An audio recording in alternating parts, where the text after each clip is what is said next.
Put together a little slideshow for us. By the way, that's Coors Field. Is that where we work? That's where we go every day. And the Cubs are in town, but they're not happy. They're not happy. The Rockies with runs, and more runs. Jeff Francis was real good the other night. Nothing but strikes. Melvin Moore, every time I look up, he's got another hit. Ball finds the bat. Oh, by the way, that 8th inning on Friday night, a lot of guys had a lot of hits. You kidding me? I thought 9 runs were a lot, and you get 12. And 11 straight hits, all kinds of records. 12 runs in the 8th inning. I love that side. Cubs fans like tacos too, but guess what? They didn't score 7. They're not getting any. Jason Hamill was good the other night. Oh, and this guy Cargo, he can play a little bit. He's pretty good, isn't he? Well, single, double, triple, and then wait, we need a bomb, right? Just to complete the cycle. And he did it, and he went upper tank. What a great day at the yard. Forgot to tell you, there's another ball game today. Can't wait either.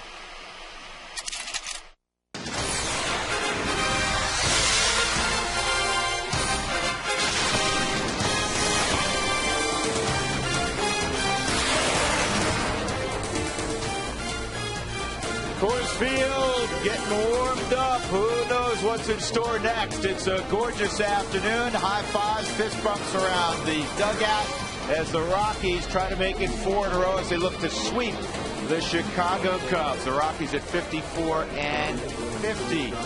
Facing the San Diego Padres in the National League West. Welcome, everybody. I hope you like the slideshow with George Frazier. I'm Drew Goodman. Just a couple of footnotes on Carlos Gonzalez's cycle last night in his walk-off home run. 6th Rocky cycle ever. 4th player in Major League history, George, to complete his cycle with a walk-off home run. Who were the other 3?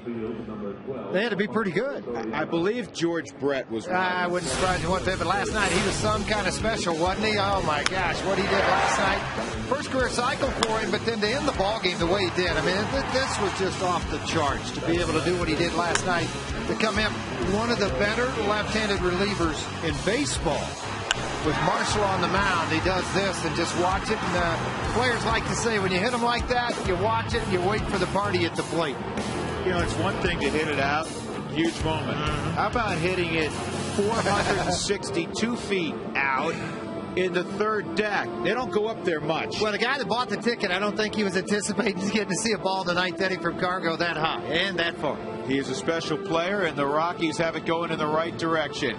We'll talk more about this one when we come back.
Carlos Gonzalez hails from Venezuela, and he's made his homeland proud. He's made a lot of Rockies fans proud.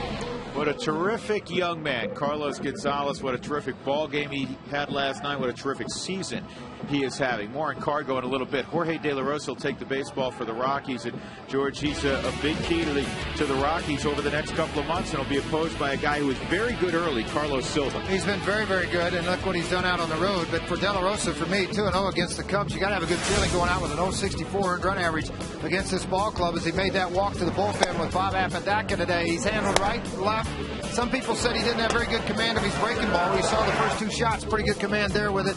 And the fastball, 93-95. He's got to stay healthy and go out and pitch, because it's like having 1A and a number 1 and a number 1A when you have Jimenez and De La Rosa going back-to-back. Yeah, he has great stuff in his last two outings, even though he got the loss last time. Well. He pitched very, very well. Let's check in downstairs with Alana Rizzo. Hey, Alana. Hey, guys. Thanks very much. Coming up for me in the ball game, we're going to talk about buzzkill, what Jim Tracy said would be the worst thing to stop the momentum after two very emotional and flair for the dramatic games. And then 10K, 10,000 wins for the Cubs. There's a Rockies connection. And then Windy City. I got to credit Susan Strand in the truck for that one. The Chicago Cubs have won a lot of games, but I'll tell you what significance it has to the city coming up. All right, we'll look forward to that. Alana, thank you very much. We'll look forward to this one. It's been a whole lot of fun at the ballpark of late. Rockies and Cubs, with the Rockies looking for the sweep.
PA system just a tad. Good lordy. Lordy, lordy.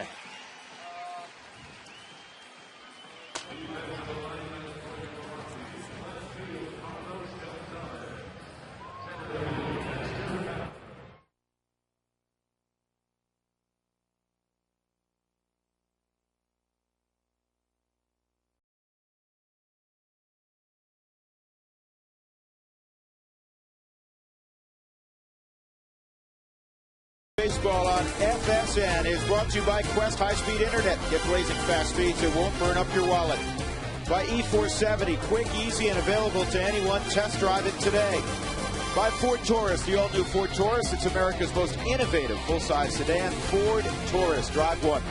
By Brakes Plus, a whole lot more. And by Wells Fargo. Wells Fargo customers visit wellsfargo.com/Rockies for 2-for-1 club-level seats. Today's broadcast is on AFN, the American Forces Network, broadcasting to the United States Armed Forces, serving in 175 countries and aboard ships at sea.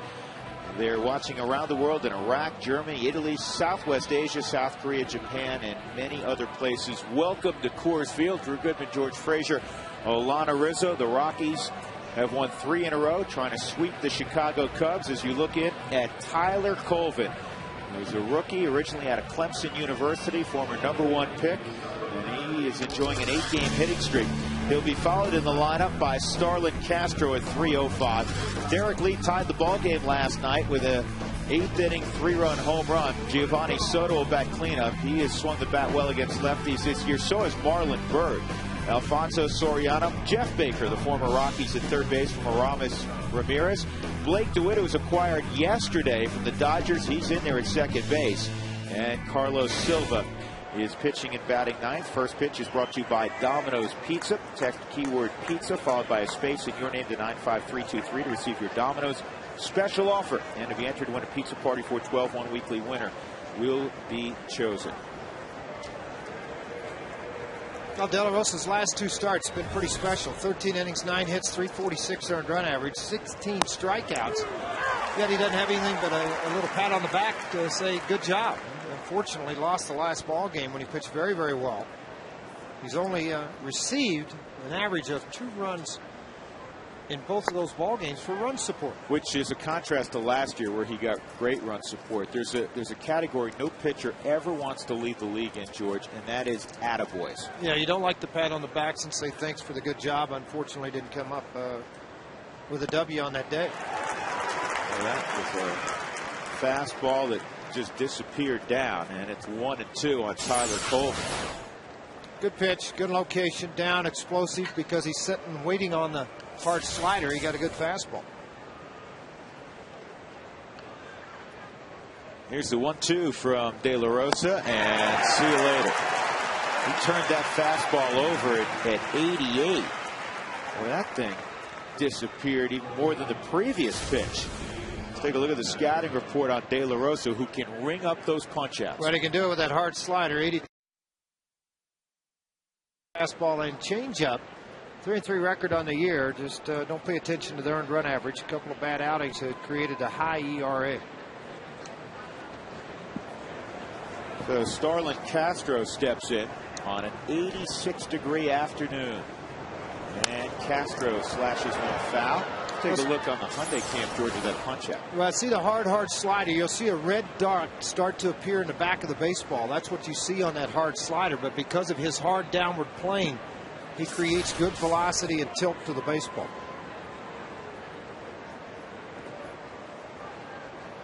Iannetta sets up away, and that's a slider right on the outer edge. You know, with his stuff, you never talk about pinpoint control as you look at the numbers on Starlin Castro, but if he has great command, George, he's almost unhittable. Well, it's a changeup down and away at 84 miles an hour. Good changeup, and he's showing everything right now. And that's, to me, some people don't like to show their weapons and what they're going to use in a ball game. But I think it's just a matter of getting outs and getting them as quickly as you can. Show it to them. There's Little Pony. Carlos Gonzalez tucking that away. 2 outs. Derek Lee will approach. Let's take a look at the Rockies defenders. Cargo, Fowler, and Smith in the outfield. Stewart at third, Tulowitzki at short. Jonathan Herrera getting the start at second base. And Jason Giambi is next to him at first. Chris Iannetta has the gear on.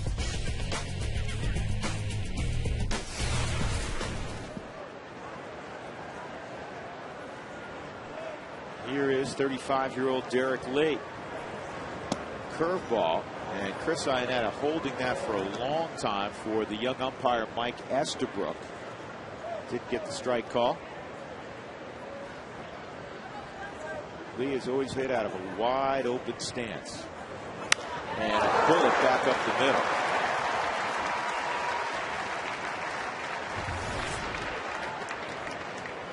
Let's take a look at our Suzuki keys to the game, George. Well, I really feel like this ball club has played such great baseball. The crowd has really gotten into this the last couple of days with the Rockies able to win those ball games. Had 2 out hits. Continue it. The Rockies have really exploited a lot of that in the bullpen battle. I think the Rockies obviously have won the battle of the bullpens the last couple of days, and it needs to continue in this game. That'll bring up Giovanni Soto hitting the cleanup spot with Ramirez sitting this one out. And as all catchers do, out of mutual respect and mutual misery, Soto comes up, taps the shin guards of Chris Iannetta. And that pitch pours over at 94 for a strike. Brothers in arms are catchers. Kind of like shortstops when they get out in the middle of the infield. You always see the conversation out there. First baseman. outside. 1 ball, 1 strike. Yeah, how many black and blue marks do you have right now? Do you feel your hands? How about that forefinger on your glove hand? How swollen is it? Derek Lee, Jason Giambi, a couple good first basemen over chatting away. 2 balls and a strike.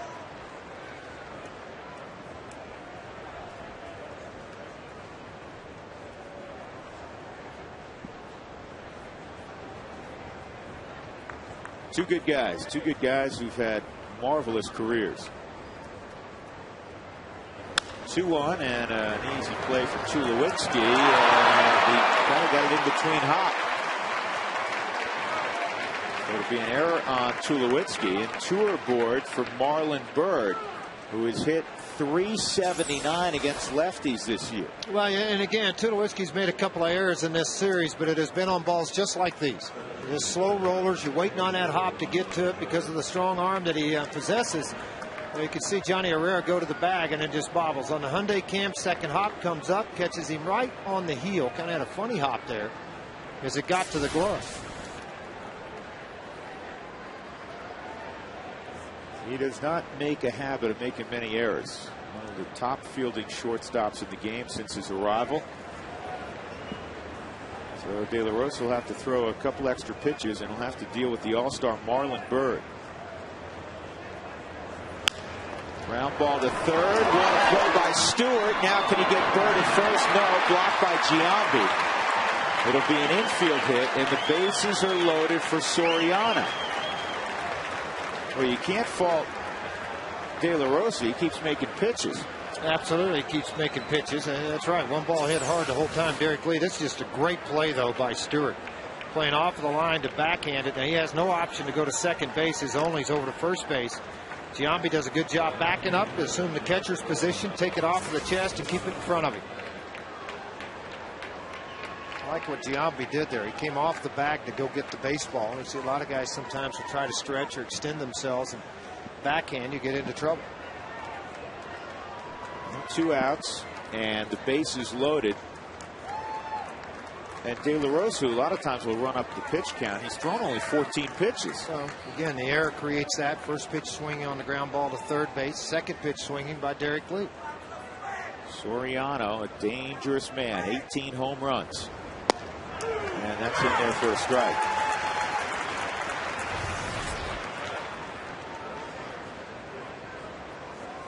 Even though it's a closed stance, this is the area you've got to really be aware of with him. If you can take the baseball and have it moving down to this area away from him, you got a pretty good chance to get him out. If you come in, you better come in good. He's ahead 0-2. Soriano 3 for 15 on the road trip for Chicago. 3 for 7 with the bases loaded this year. He's glad the month of July has passed. He hit just .225 in July. Let's see how De La Rosa works Soriano here way ahead. And Iannetta has to be wary of blocking the ball, because with the changeup, with the slider, and occasionally with the curveball, De La Rosa will spike it. Well, watch what he's doing with his glove, though. He's asking for the pitch up. See underneath the chin strap that he's asking? Wants it right under the mask, a little bit high and very wide out of the zone. That won't induce a swing. Soriano will chase up in the zone.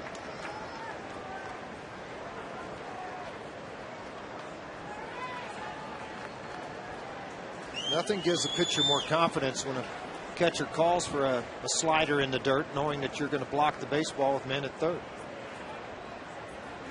Here's the 1-2. De La Rosa starts out Soriano with the bags full. No harm done.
As they look to get after Carlos Silva. All right, George, who's your Wells Fargo player to bank? You just got to know how to pick them, boys, and it's going to be Dexter Fowler. Look what he's done the last 3 games, 8 for 16. That's just 500, a home run and 4 RBIs, 5 for 12 versus the Cubs this season, and batting leadoff. That's a big number. It's 268. More importantly, the Rockies have won 17 games and only lost, I believe, 6 when he's in the leadoff spot. Yeah, it's worked out well, hasn't it? All right, there's Dexter, starting to feel better, battling strep throat. Here's the rest of the Rockies lineup for Jim Tracy today. Jonathan Herrera will be in the 2-hole, where he has really performed very well. Carlos Gonzalez, 8 for 10 in the series, couple home runs, hit a home run in 4 straight, including the cycle, of course, yesterday. Then Tulowitzki, Giambi, Smith, Ionetta Stewart, and De La Rosa. Carlos Silva began the year 8-0. Throws a strike. So it's 0-1. Silva, in his last outing, beat the Astros 5-2 in 5 innings, gave up a run on 5 hits. Now, very good numbers in the National League. Overall, 18-5 in the National League. He has spent the majority of his career in the American League. His first trip up to the big leagues came with Philadelphia. He went 5-0 working out of the bullpen. The first year to start was in 05 with Minnesota. In 04, excuse me, with Minnesota, won 14 ball games. 1-2. Fowler has never faced Silva before. Silva pitched well against the Rockies on May 18th at Wrigley Field, allowed 2 runs in 6 innings.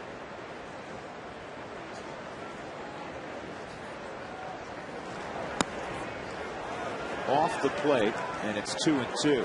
Silva was picked up from Seattle for Milton Bradley. It was that offseason move where the Cubs were not real happy with Milton Bradley. Milton Bradley wasn't real happy with the Cubs.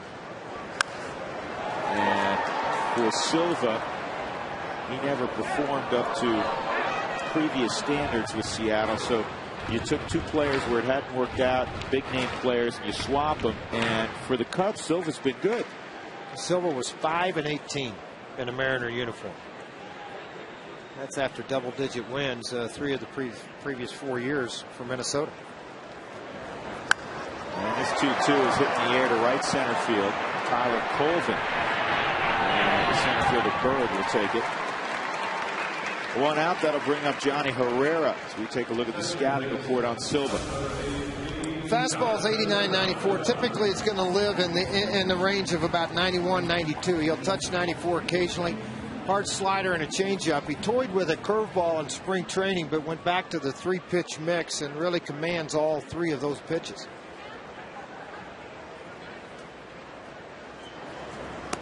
Herrera takes ball 1. Jonathan 0 for his last 10 at the plate. Not getting everyday playing time as he was when Tulowitzki was hurt. And it's second today for Clint Barmas.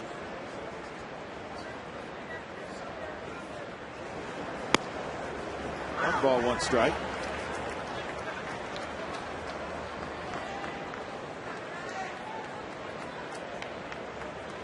Silva having trouble playing catch right now. A second one in the inning. Not a big deal.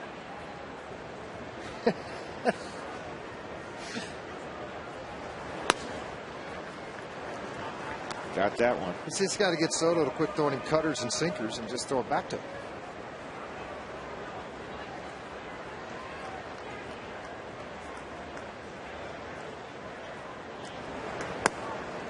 Nope, that missed. 3-1.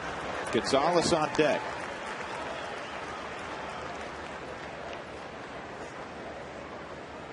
There's number 5. And there's his buddy Jonathan Herrera. Childhood friends. They played Little League together in Venezuela. And ball 4. So Herrera draws a walk. Silva walks off in disgust. Soto wanted to throw the baseball. Silva still hasn't turned around to get the baseball. Well, he's upset about the 2-1 pitch that he threw that was on the corner that was outside, and he's disappointed with Estabrook, the young rookie behind the plate. Time for our big hit of the week, brought to you by Mako. This was a big hit. Ninth inning, tied at 5. Sean Marshall. Sean took one look and headed to the locker room. Upper deck shot to win it for Gonzalez, 6-5. Again, the 4th player in Major League history to finish a cycle with a walk-off home run. Dwight Evans back in the 80s, the last. And Silva did. He must have hurt himself. When it came out, he started to point to the chest. In other words, I'm not being able to get my breath, or not being able. And a lot of guys scuffle through this whenever they have the altitude part of things, and then you mix in the heat that's here today also. I mean, I turned around, I saw Soto look at the trainer and pat his chest protector as if to say, he's just not feeling well on the mound. That'll be interesting to see if they leave him out there or not.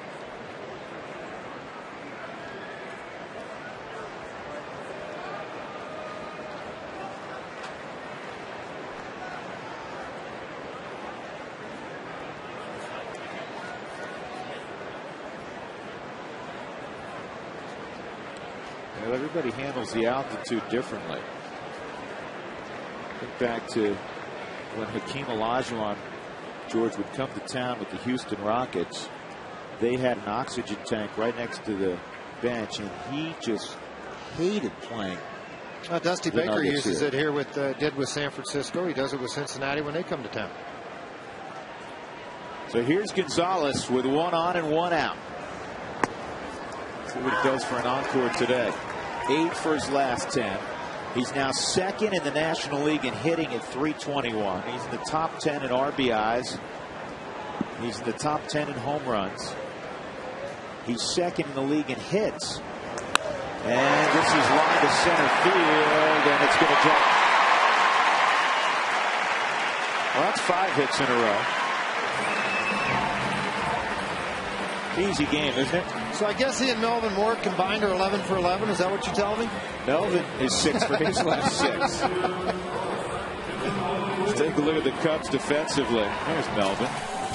They have Soriano in left, Marlon Byrd at center, Tyler Colvin at right. Same outfield all 3 ball games. Jeff Baker's at 3rd. Starlin Castro at short, and the new man Blake DeWitt from the Dodgers at 2nd. Derek Lee and Giovanni Soto. Soto's caught every ball game. The backup is Coy Hill. Here's Tulowitzki. Inside, ball 1. Rockies trying to get a quick jump on Carlos Silva. I mentioned that Silva's last outing was pretty good. He beat the Astros 5 innings, gave up just 1 run. His prior 2 outings were awful. A combined 2 1/3 innings in those 2 outings.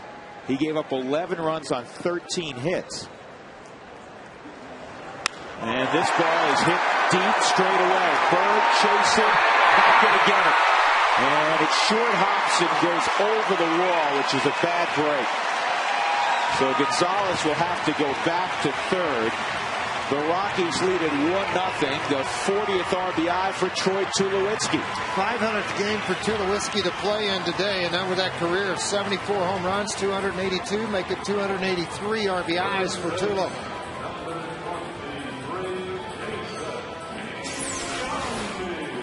Behind in the count, came fastball, middle half in, and he just made him pay for it. Great set and load on the backside by Tulowitzki. And it's off to the races. I thought maybe, and I know it did bounce, but Gonzalez got a good read on this and was actually right 1 step before getting to 3rd base when that ball bounced over. That trainer's coming out again. Yeah, I just really don't. I think the fear factor is, and this is obviously, for Silva's health sake more than anything else, it's difficult not to continue to leave him out there.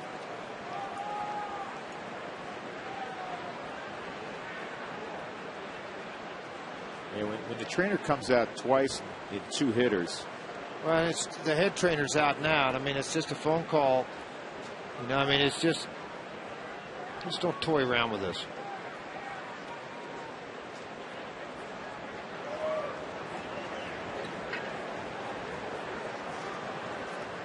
That's it. Yeah, I think Russell's going to come into the ball game. Larry Rothschild's not going to mess around with this.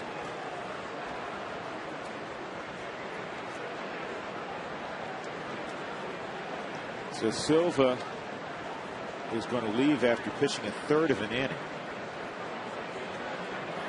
And you're going to tax that Chicago bullpen.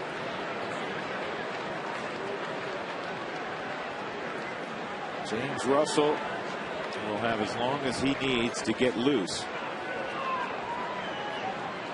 as he replaces Carlos Silva. The Rockies up 1-0 in the bottom of the first inning. Jason Giambi will be the first hitter to come up.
Obviously not feeling well, and if it's altitude related, that may exacerbate whatever he's going through, but he's gone after a third of an inning.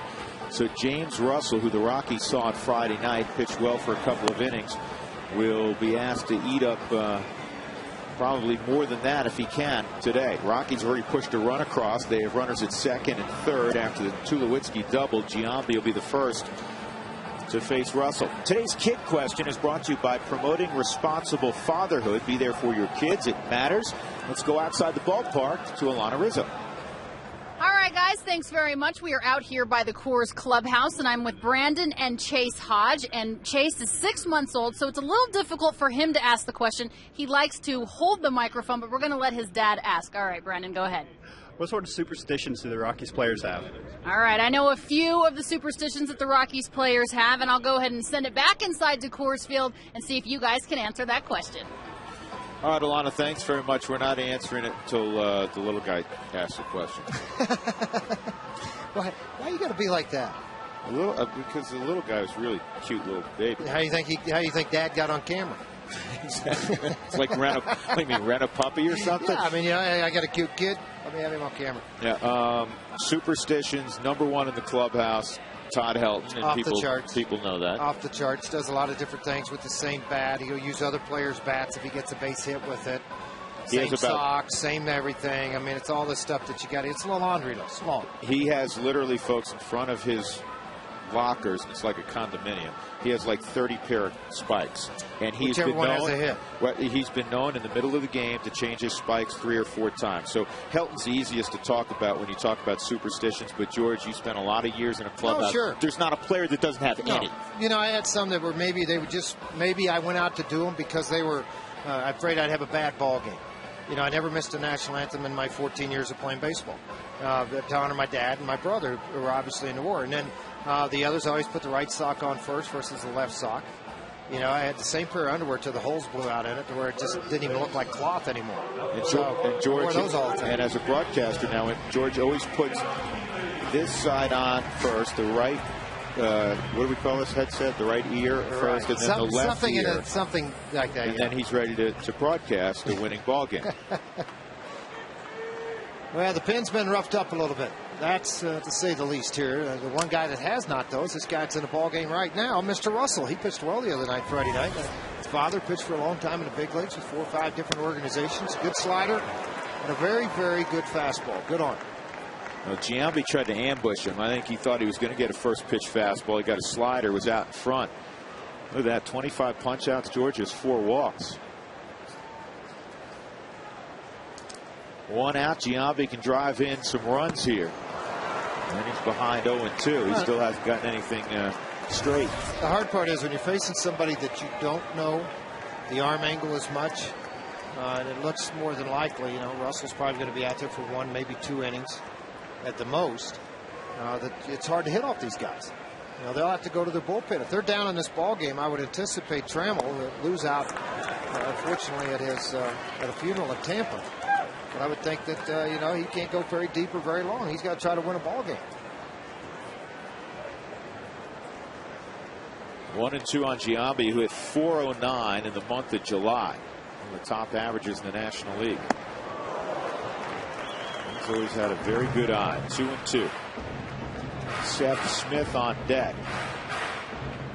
By the way, just so you know, this kind of little trivia to throw out there for you is James Russell wearing his father's number, 40.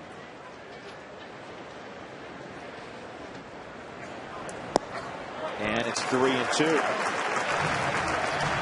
This is difficult when a relief pitcher, when you came in this situation, because, when they call down to the bullpen and say, get up, you got, if the second guy gets on, you got to go. I mean, you're firing, your level of intensity is huge. And then all of a sudden, it's Sunday afternoon in the first inning, gets feet kicked up, and the phone rings, says, go in and pitch. Giambi hits it high in the air to right field and very deep. It'll get at least a run home as the catch is made by Colvin right in front of the wall. Here comes Gonzalez. Tulowitzki moves from second to third. Giambi is 25th RBI, and that's a terrific situational at bat when you consider that it started 0-2. Absolutely, it did. But 2 very good breaking balls away from him. Then he worked the count, which is not unusual for Giambi to do that. Tulowitzki moved up to third. But Giambi got a ball that he could hit. And again, that ball traveled a long, long way right in front of the Rockies bullpen. There was not any wind at all here at Coors Field. And now Seth Smith, 14 home runs, 45 driven in. Just his 39th at bat this year, left on left. And here's the thing, if you're at home saying, boy, the Rockies loaded up all lefties against Silva starting. Obviously a right-handed pitcher, and he's gone after 1 out. This ball in the air to center field pretty deep. Bird going back will have a play. But you got to figure Marshall's down, so if Russell gives you a couple, then there's basically no lefties left the rest of the way for the Cubs. 2-0.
The game. Text your answers to 95323. Would you rather see a player hit for the cycle or get 4 homers in a game? And many guys hit 4 homers in a game. Text rocks 1 for cycle. Text rocks 2 for 4 bombs. Show this text at Brakes Plus all month long. Get a $15 oil change and filter. Jeff Baker will lead things off for the Cubs out of the 7th spot against Jorge De La Rosa.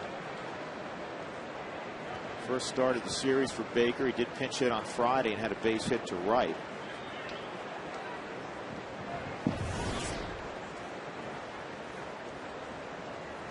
"29-year-old who grew up in the D.C. area, fouled off. Actually born in Germany.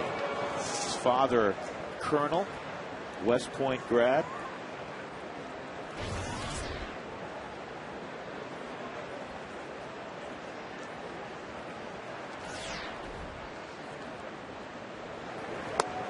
And that's down and in, 1-1 on Baker. Baker last year had just 23 at-bats with the Rockies before being traded to the Cubs. He had 305 with the Cubs and 203 at-bats.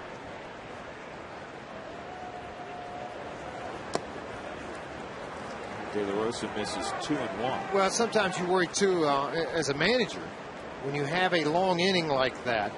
It's not necessarily throwing a lot of runs on the board, but when you have an injured player leaving, the other pitcher has to warm up and take the time that it does to get going. What effects it has on your pitcher.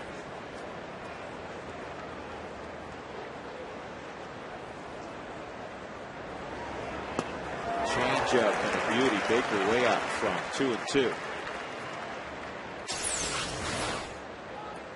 Well, you can really see the split. See how his fingers are outside of the baseball and then really pronate to the inside because you want that tumbling action down.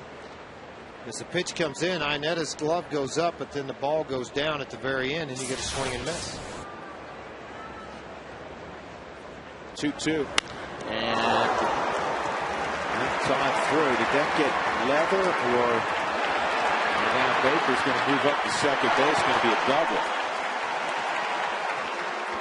De La Rosa acting like he's okay. That's the second ball, George, that's come whizzing right through the well, a lot of times what happens area. When you have a little sink on the baseball, guys start to think about driving it right back up the middle, and Baker does that. Where's the pitch? Down, and it's a little bit away. Caught just enough leather, not him. Fortunate for it that it gets into the outfield. Baker really hustled here. He doesn't know. He knows this ballpark as well as anyone, and he saw the ball trickling into the outfield. Dexter a long ways to come get the baseball.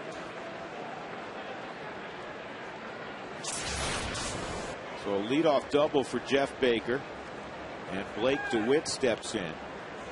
Part of that trade yesterday with the Dodgers that sent Ted Lilly and Ryan Terrio to Los Angeles, and this thing kicks away from Iannetta, and Baker goes to third on the wild pitch. Well, a lot of times when you spike the baseball, that's when it becomes very difficult for a catcher to block the baseball, because the ball hits so far out in the home plate area, and you'll see this pitch hit about a foot and a half out in front of home plate. Iannetta kind of went into self-defense mode, hoping that it would hit the chest protector or the glove. So watch, this ball's going to hit out in here. Fourth wild pitch this year for De La Rosa, and this is lined to deep right and over the head of Seth Smith. So Blake DeWitt in his first at bat in the Cubs uniform, an RBI double, and it's 2-1. 31st RBI, the other 30 coming in a Dodger uniform this year when he played second base for the Dodgers. Left-hander finally getting some opportunities to play, and the results starting to show a little bit. Let's look where this pitch is. Flat slider it appeared to be. No, fastball. Check the velocity, but it cut and stayed there, and he stayed right on the pitch, just out of the reach of Seth Smith in right field. It does drive in the run, though, and make it a 2-1 ball game. Here's Russell. Giambi and Stewart shortened up. See how the Rockies play it. That's a fair ball. And going back to the bag is DeWitt. Now the home plate umpire, Mike Estabrook, changes it. Did I miss something?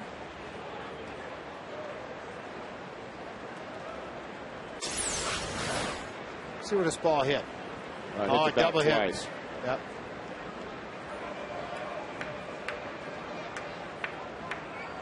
Right back up again, caught the bat, dead ball.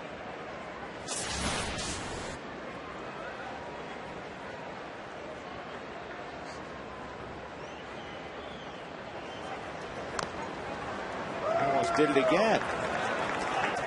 It's like when you're in the bunker, George, and you get the double hit on the TC little Chen. sand wedge, the TC Chen. That was a putt. Russell, second at bat.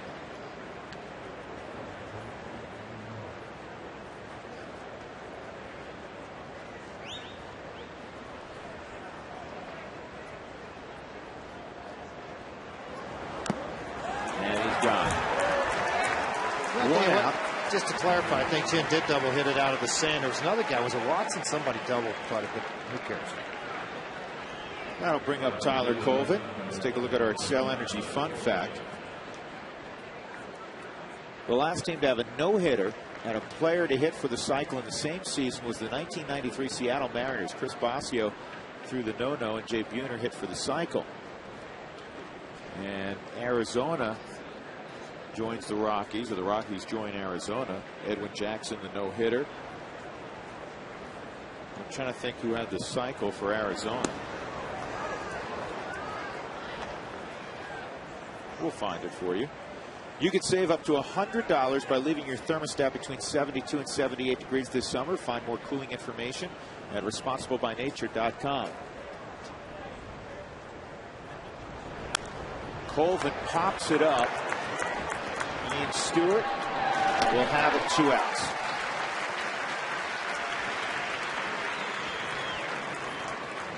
That'll bring up Starlin Castro, who hit a fly ball to left field his first time. Blake DeWitt at second. Looking to save energy and money? Find out how the little changes add up at TogetherWeSave.com, your local Touchstone Energy cooperative, delivering reliable power, energy-saving tools, and more. It was Kelly Johnson who had the cycle for Arizona. Do they have enough guys to play today, George? Didn't they trade everybody? If everybody shows up, I think they're going to be okay. They'll have 9? Otherwise, John Hester's going to have to get there pretty quick to be the backup catcher, because they traded away Snyder, obviously. They traded Chad Qualls yesterday also. This is a ground ball knocked down by De La Rosa, and as he makes the throw, which he does, he gets out of the inning. Back-to-back doubles greeted De La Rosa. He got out of the rest of it, 2-1.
Giants come to town.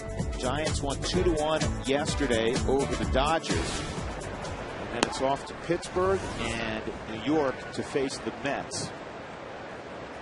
Rockies begin play today, tied with the Dodgers for third in the National League West, 7 games behind the Padres and the Giants, who had a great month of July. They're 15 over 500, folks. They're just a game and a half behind the Padres, who've lost 2 in a row. 2-0 on Chris Iannetta. Josh Johnson will start for Florida today against the San Diego Padres.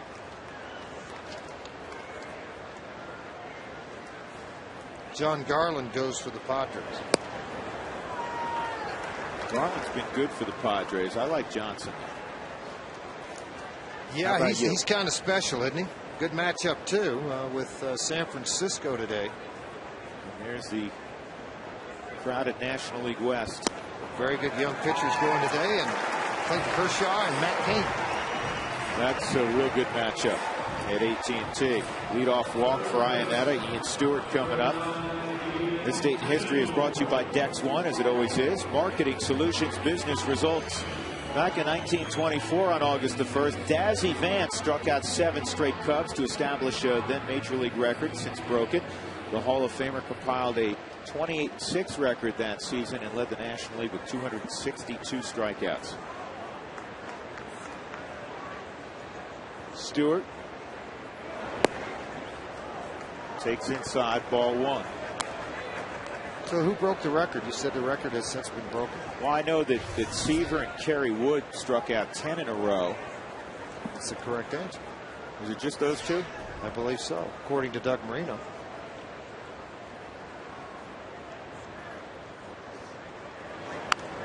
This has got a lot of English on it. Off the end of the bat, Baker had just one play. That was to go after Stewart. So Iannetta moves to scoring position, and Jorge De La Rosa will come up. Who wants tacos? Fans, remember, when the Rockies score 7 or more during any ball game, go to Taco Bell locales between 4 and 6 the following day and receive your Rockies taco special at Taco Bell.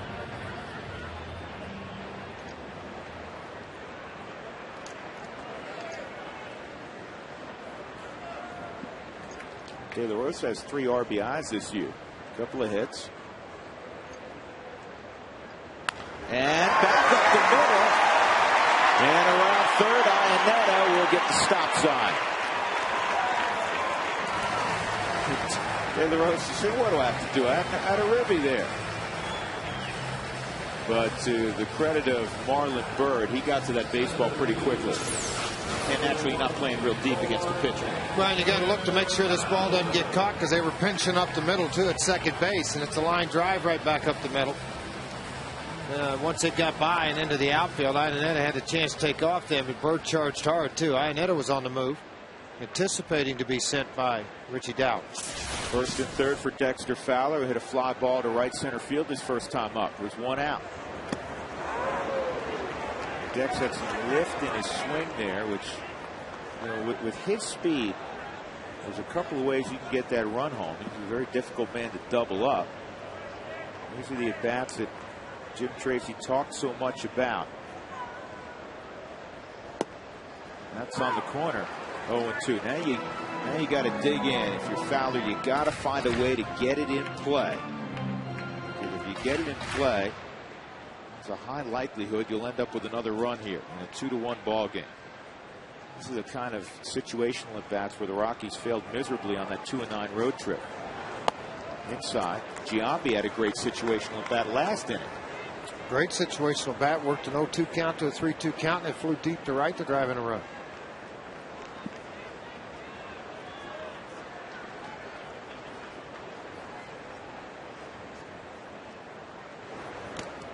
That hit him. So now the bases are loaded for Jonathan Herrera. Got him on the hand.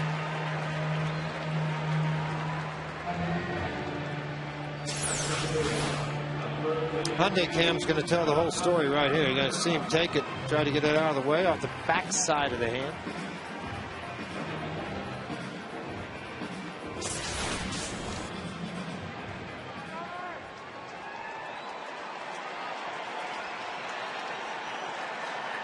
One out, bases loaded. Here's Herrera. And he fired at the first pitch, just to throw off the scouting report a little bit. Again, Carlos Silva started for the Cubs and got 1 out and was, I don't know if it was breathing issues he was having trouble. The trainer came out a couple of times, so Russell had to replace him. Quickly It's 0-2. That may be one of the few at-bats I've ever seen Jonathan Herrera swing at the first 2 pitches. Well, thinking bases loaded, maybe they get a good fastball to hit, trying to work ahead in the count versus doing the other, you know, getting buried into a count that you're 0-2 all of a sudden. Now you chase. And a line drive to left. Arnetta will score. Stopping at third is De La Rosa. It's 3-1 Colorado. They're loaded up for a little pony.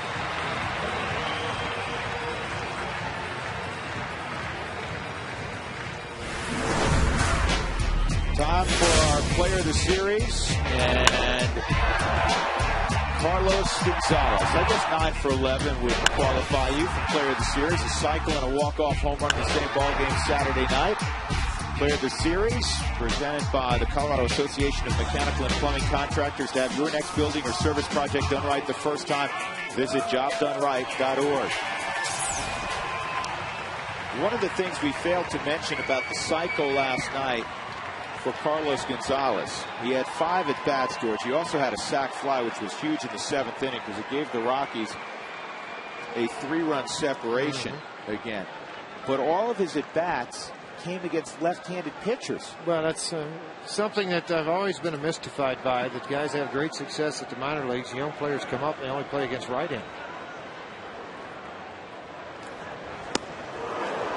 On and miss, the crowd booing and on. He is one of those guys. He's quickly established himself, as you see the splits, which are just outstanding. Quickly established himself as one of the players in baseball. If you're watching at home on the tube, if you're at the ballpark, you don't miss his at bat. You get the hot dog the next half inning. You visit the restroom. 5 minutes from now, you do not want to miss the at bat of Carlos Gonzalez. He hit it over the office liquidator sign in the 3rd deck last night to beat the Cubs 6-5. Well, just .571 average against the Cubs, 2 home runs, 5 RBIs, and 11 runs scored from playing the Cubs.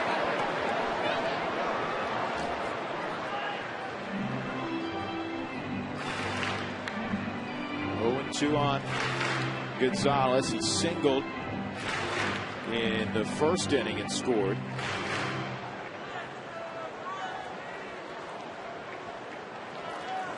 He has 7 straight hits. Go back to that 8th inning. He was 2 for 2 in that 8th inning.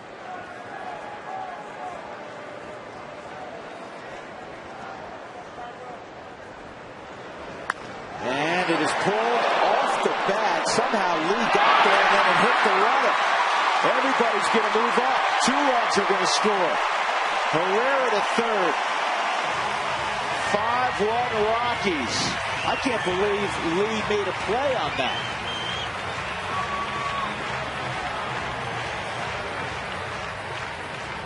Let's take a look at this pitch by pitch at bat.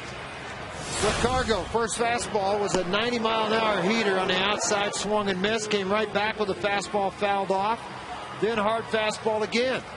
When he came back with this last slider, he was able to hook it right at Lee, and then the foot race is on. He's going to be safe at first, but Lee hit Herrera in the back. 2 runs come across. All right, here's how it's scored. It's a fielder's choice, an RBI for Gonzalez, and then an error on Derek Lee. Tulowitzki at the plate. Now, once again, once he backhanded this ball, very off-balance throw. It was going to be right on the money, but it hit Herrera in the back. Johnny very alertly popped up and took off running. Still 1 out, 5-1 Rockies, 1st and 3rd. There goes Gonzalez back up the middle. And the only reason that play was made by Blake DeWitt, he was breaking to cover the bag with Gonzalez stealing. Rockies do get a run, an RBI for Tulowitzki. Tulowitzki just lost a hit.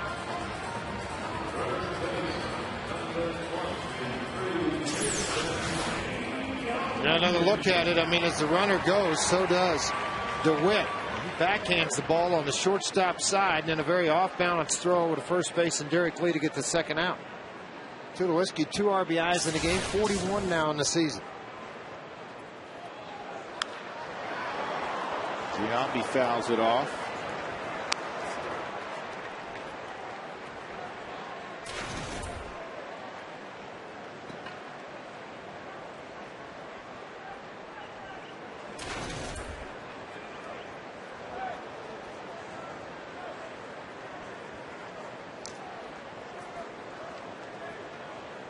Sac fly for Giambi in the first, 25 RBIs for Jason. Giambi hitting .385 at Coors Field.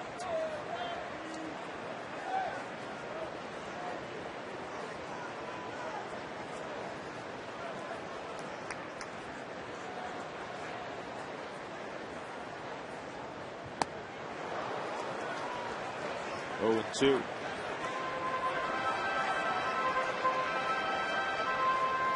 .39-year-old Jason Giambi, Southern California native, makes his home in the Las Vegas area now. Justin Berg begins to toss. Berg was up last night, pitched an inning on Friday night. 1-2. 6 runs on 4 hits for the Rockies. 2 in the first, 4 here in the second.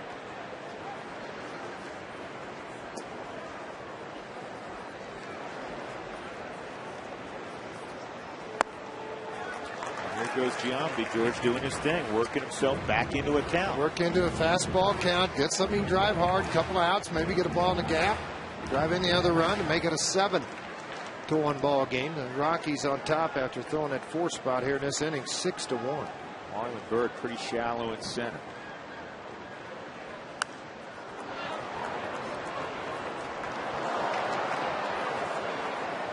Let me correct something. I said Tom Seaver struck out 10 straight.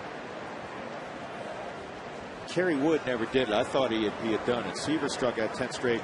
Eric Gagne struck out 10 in a row, but it was over several ball games. Gagne working the 9th inning for the Dodgers.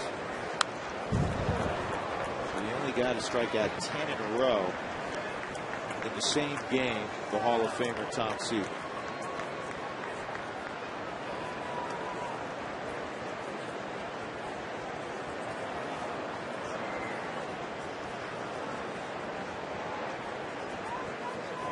Giambi, the 8th man to come up here in the second inning.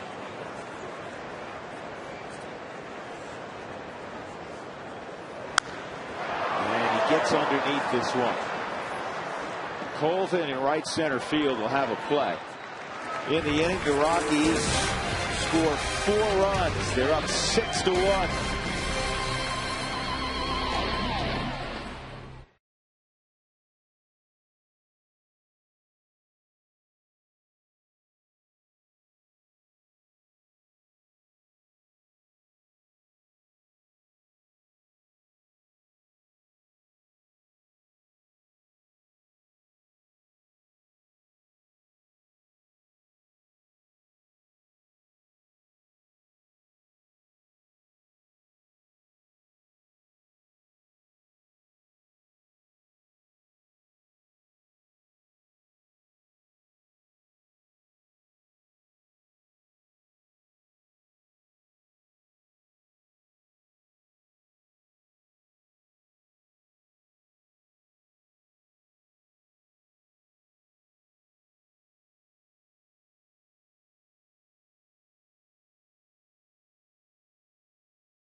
FSN is brought to you by AT&T. Find out what's possible with the nation's fastest 3G network. AT&T Rethink Possible. By Dex One Marketing Solutions Business Results. By Xfinity, learn ways to advertise your business on cable. Go to ComcastSpotlight.com. By Old Chicago, eat, drink, be yourself. And by Hyundai Uncensored, real people, real comments on the 2011 Hyundai Sonata. Visit your Colorado Hyundai dealers today. With George Frazier and Alana Rizzo, I'm Drew Goodman. George and our friend the grasshopper. They're all over the place. Trying to catch grasshoppers. No, they were just here in the booth, sat on my arm, and it flew over your head. Derek Lee at the plate to face Jorge De La Rosa. Rockies up 6-1. Lee hit a bullet right back through the originator his first time up.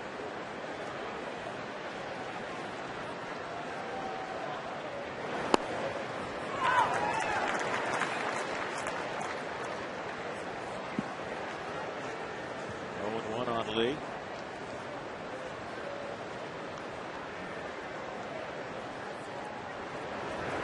And this is hit short.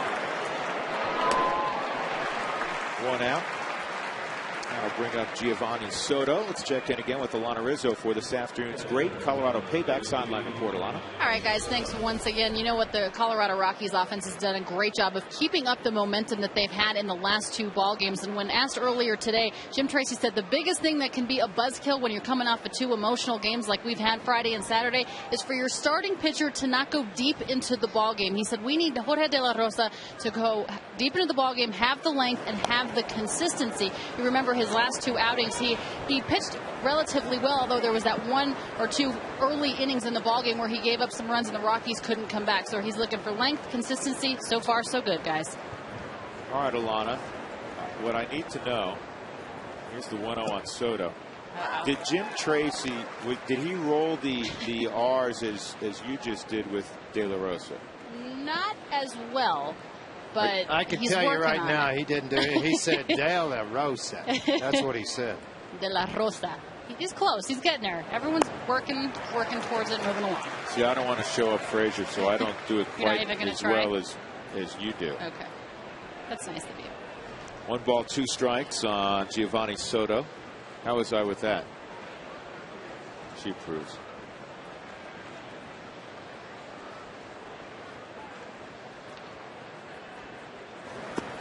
Yeah, to Alana's story, it's absolutely right. I mean, you can have the big nights offensively, the dramatic walk-off wins, and they're big-time fun. They give you big-time energy. But George, you know better than anybody. It's a cliche because it applies. Your momentum all begins with the guy on the hill. I mean, if he gives up 5 in the first inning the next day, it doesn't help out a whole lot. But the good part about winning those 2 in a row and doing it in big fashion, scoring a lot of runs, you're at least feeling pretty good coming to the park. You know, you're not 1-1, 0-2 coming to the park going, boy, I hope he really throws good today. But you're right. I mean, the momentum's out on the hill, and it gives that guy the momentum when you have 2 games like you had yesterday. And offensively, after being in a tough place for about 10, 12 days, the Rockies in a very good place now. You can't tell me that San Francisco hadn't looked at these scores thinking about coming in here Tuesday and playing the Rockies with the way things have gone so far offensively. And you're going to get Jonathan Sanchez, whose command can disappear at times, and a very young pitcher, promising pitcher in Madison Bumgarner. Yeah, but you're not getting Lincecum, you're not getting Zito, you're not getting Kane. It's not going to be something new for Bumgarner. I mean, he started a game here, his very first start this year against the Rockies. Well, walk to Soto. 1 out, he's on for Marlon Byrd. Today's health report brought to you by the Exemplis St. Joseph Cardiac and Vascular Institute. The most hearts, the most experience. So far in 2 ball games in Casper. Todd Helton's 2 for 6 last night. He had a double and a base hit. Couple runs, couple walks, couple RBIs. And he is scheduled to DH today. Swung the bat much better last night than he did Friday, and it has nothing to do with hits. It just has to do with, bat speed. Just looked more crisp at the plate last night from the reports. 0-1 on Marlon Byrd, who had an infield hit. Actually, a great play by Ian Stewart to keep the ball in the infield. Diving stop, saved a run.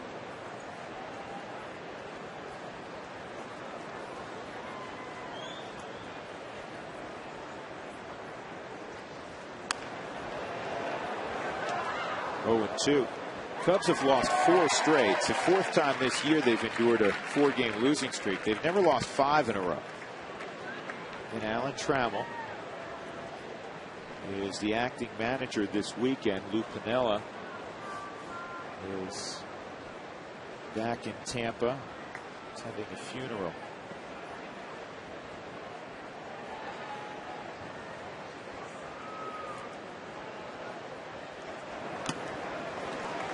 And Bird just did get a piece. Let's take a look at our Quest high-speed pitch. James Russell at 91 miles an hour. De La Rosa, who consistently will throw in the mid-90s, at 95. That's brought to you by Quest, the high-speed internet provider of the Colorado Rockies.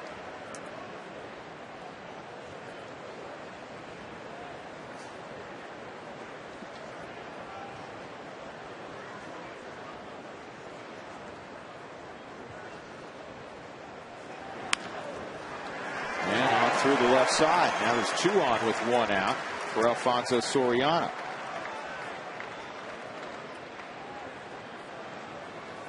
Soriano struck out with the bases loaded his last at bat. Change up, off speed, everything away. Well, this Cubs team has a lot of very good right-handed batters. Dangerous guys. Derek Lee. Ramirez not in there today. The young kid Starlin Castro. Soto. Marlon Byrd. Soriano. So it's not a surprise that they lead the National League in batting average against left-handed pitching at 280, and it's second in the big leagues to Detroit. Detroit's hitting just 1 point better at 281. And this could be 2. It will be. 6-4-3 on the turn, and De La Rosa done with the Cubs in the 3rd inning. The Rockies lead it 6-1 at Coors Field. Looking for the sweep.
Trivia question: who are the 5 active players with 250 steals and 250 home runs? I like that question. Given good health, the guy hitting 3rd in the lineup for the Colorado Rockies could achieve such numbers. Carlos Gonzalez 1 for 2 and an RBI today. His buddy Jonathan Herrera sits down next to him. And Smith, kind of a tentative swing. It's 0-1. Smith, another one of those guys, tearing it up at home, hitting .348 at Coors Field.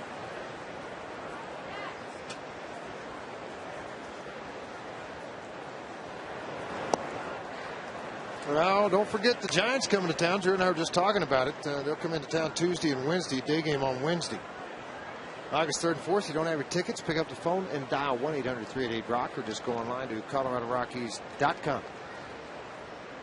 Here's the 0-2 outside. Well, Carlos Gonzalez, a little bit more on our AT&T trivia question. Cargo's the only player in the big leagues this year who has 20-plus home runs and 15-plus stolen bases.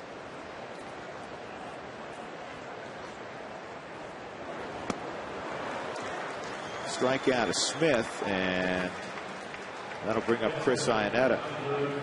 It's the first strikeout of the ball game for the Rockies. Toyota Diamond Details brought to you by your neighborhood Toyota stores. Well, the Rockies batting average, not the Rockies, but the overall batting average. It's the Rockies and the visitor. The Coors Field batting average this year, 277. Second, the runs per game is third at 10.3.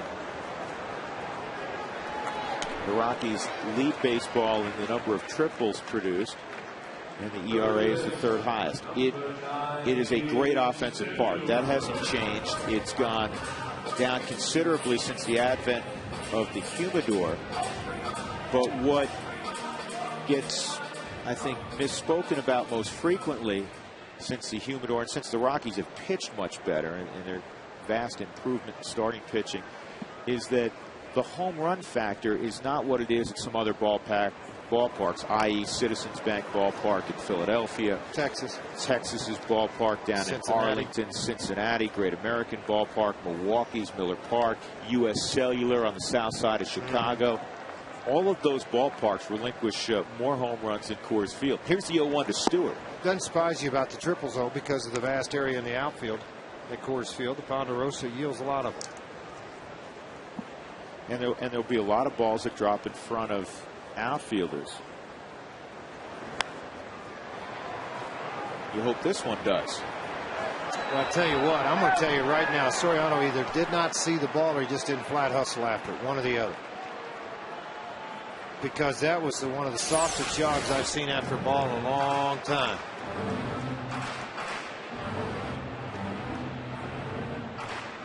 He may not have seen it because at the end of that, it looked like he was running pretty well. Remember when he first moved George from second base? I mean, he did not want to go. He did not want to go to left field. Comfortable in lifetime position at second base. Didn't want to make those adjustments. He finally went out there kicking and screaming. And he's been a fixture in left field for the Cubs, and he will be for the next 4 years. Signed an 8-year deal.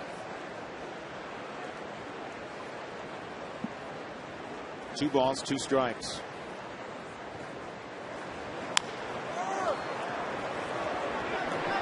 A 1-2-3 inning for Russell after the Rockies got 6 in the first 2 innings. We'll go to the 4th, 6-1 Colorado.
Up 6-1. Who are the 5 active players with 250 steals, 250 home runs? That's our AT&T trivia question. Well, you know A-Rod's on there. And let's see who else. Bobby Abreu. That's not a surprise. Bobby's always run well. Good situational base stealer. Mike Cameron. Carlos Beltran. And Alfonso Soriano. So Soriano doesn't run as much anymore, but he used to be a threat to go 40-40. Good question.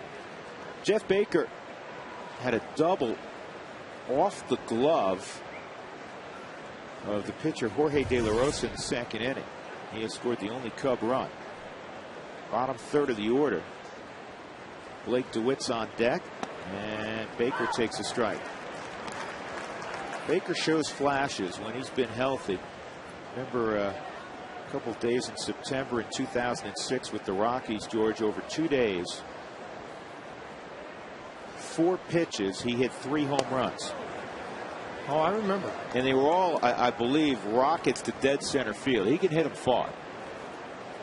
Just a matter of staying healthy on a consistent basis. And he has battled that his whole career. And a lot of wrist injuries going back to his minor league days coming up with the Rockies. Here's the 1-1.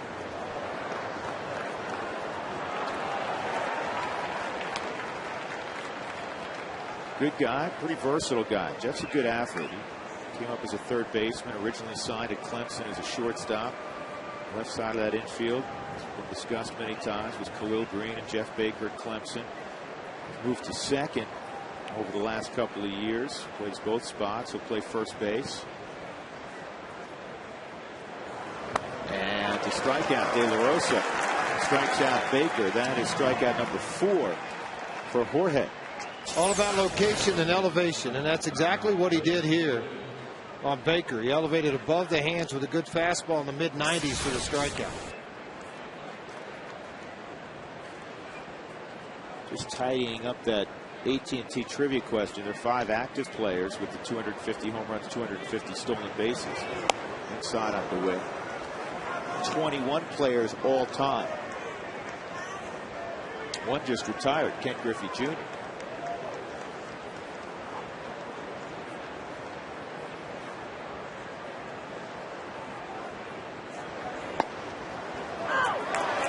A really delayed strike call by Mike Estabrook. No argument from Blake DeWitt. Nor should there be. Just a little bit on the inside part of the plate. Hey, come on. High fastballs, it's getting hot. They're tired too. They haven't got to go to the dugout and get a drink of water, go to the bathroom. You ever think about that on umpire? Yeah, but you never said that when you were playing. Been on who's umpiring. You get in a politic with umpires. Don't get grumpy. You go down and you just go, you're a politician with them. Oh boy, you acting as a mayor, never would have imagined that. Go down there to get all you can get. Hard ground ball, another base hit for DeWitt. So he's been impressive in his first 2 at-bats in a Chicago Cub uniform. Well, Russell will not hit. It'll be one of his fellow pitchers, Carlos Zambrano, will pinch hit. Since it's still early in the ball game, Alan Trammell does not want to blow up his bench, and you can do this when you have a really good hitting pitcher. Wonder if Zambrano went out and warmed up though, and then, you know, got the call come in.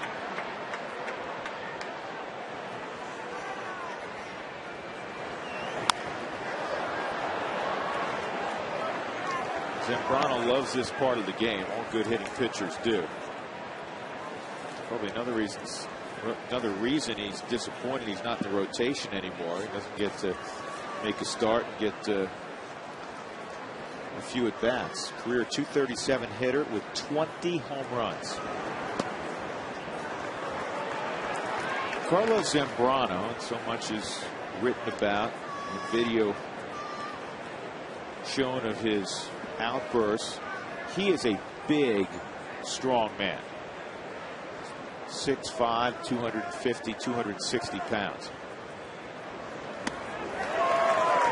1-2. And if you're De La Rosa, George, and you faced a few of these guys in your career, you treat him like an everyday hitter. Absolutely you do.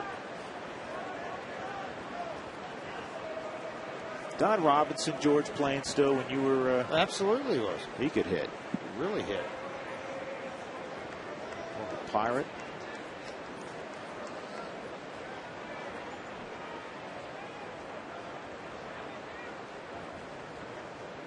One, two. Swung on and missed, and Zambrano's gone for the second out of the inning. 2 outs. That'll bring up Tyler Colvin, who is 0 for 2.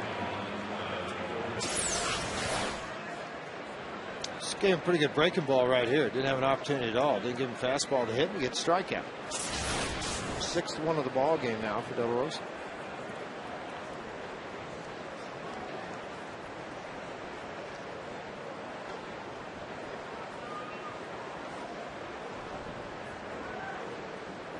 We assume Zambrano will be the next pitcher in the game.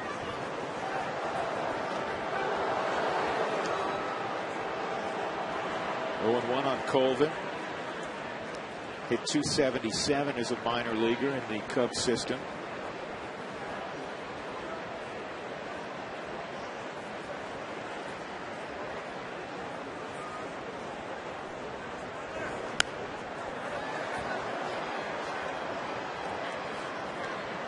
Two-strike count on Colvin.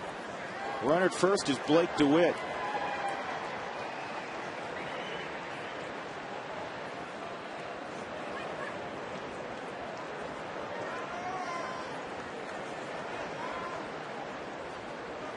There's Bob Brenly, and Bob does a great job broadcasting Cubs games. Here's a swinging bunt. De La Rosa handles. The reason I showed Bob there is Bob's son Michael was a catcher in the Cubs organization down in the Florida State League, playing at Daytona Beach.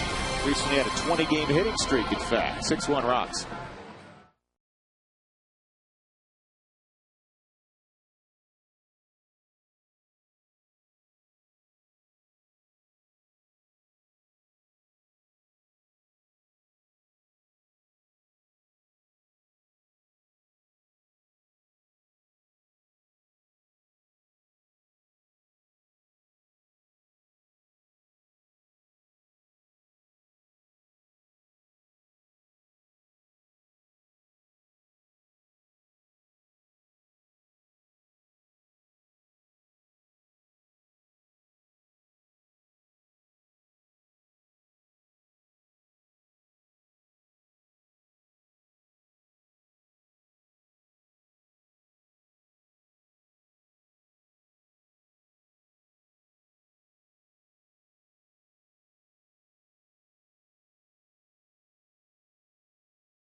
Energy bills just by lowering the blinds. Visit togetherwesave.com. Look at that catch by Ian Stewart, robbing Starlin Castro. Great catch by Ian Stewart, the save of the week from Touchstone Energy. Jorge De La Rosa against Carlos Zambrano. Jorge with a 1-1 count. De La Rosa a single in the second and a run scored. Something the Rockies do frequently when they're at home over a period of time. They don't just have a coach throw batting practice, which typically it's Jimmy Wright. They brought out the machine yesterday.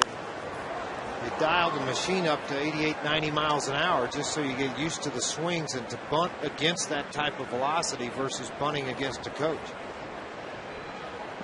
Worked on slug bunts, worked on just straight batting practice.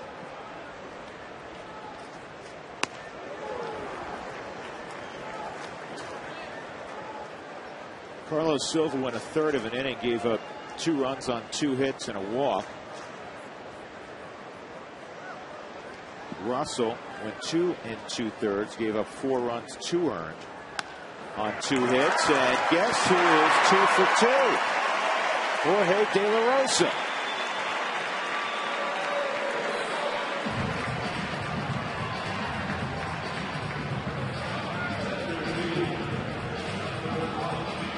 That'll bring up Dexter Fowler. Fastball that he just trying to work to that outer half of the plate. Didn't sink, stayed up. De La Rosa didn't try to do too much with it. Just took it right up the middle.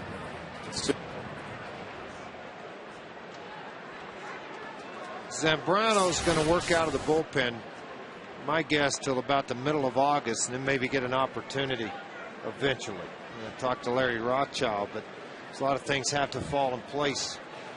They owe him an awful lot of money for a long time to come, and they obviously not a lot of takers for that contract, and so we try to make it work here. And another base hit. This is Dexter Fowler. First and second, nobody out. And again, George, Zambrano, when he was dominant, was 94 to 96, and he's more 89 to 91, 92 these days. Well, when given the contract, 16 and 8, 14 and 6, 16 and 7, 18 and 13, and 14 and 6. I mean, just kind of tell you the attitude of Zambrano. He tried to snatch it barehanded as it went by, but he was 14 and 6 in 08, and last year 9 and 7. 105 and 68 coming into this year with a 350 earned run average. He's got a while left on the contract. He goes through 2012 with an option on 2013. We're on 108 and 74 now in his career. And Jonathan Herrera trying to move the runners up for Carlos Gonzalez and Troy Tulowitzki. Since June 18th, when Troy Tulowitzki got hurt, of second baseman, Ricky Weeks has hit 325. Neil Walker, who we just saw with Pittsburgh's, hit 317. Jonathan Herrera next at 304.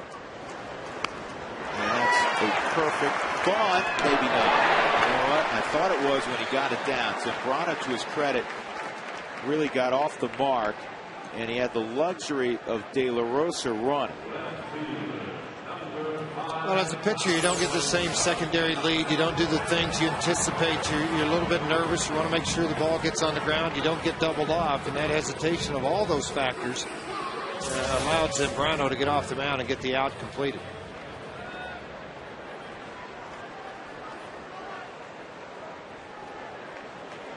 So here's Gonzalez with 2 on. Single, and he hit a hard smash down the first base line. Derek Lee made a nice play, fielder's choice RBI, and this is fouled off. That ended a string of 7 straight hits by Gonzalez.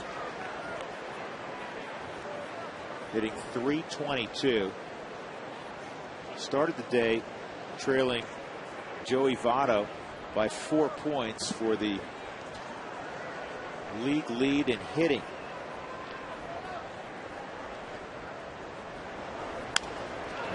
Ground ball to Lee.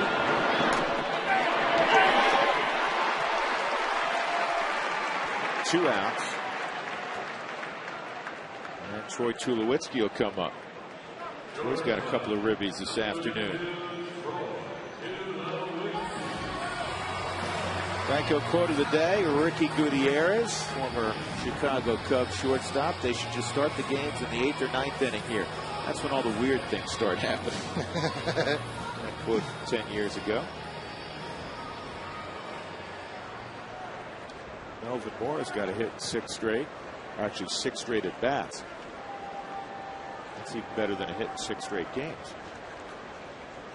Tulowitzki, a double. It scored a run in the first inning. Would have scored 2. It was a ground rule double.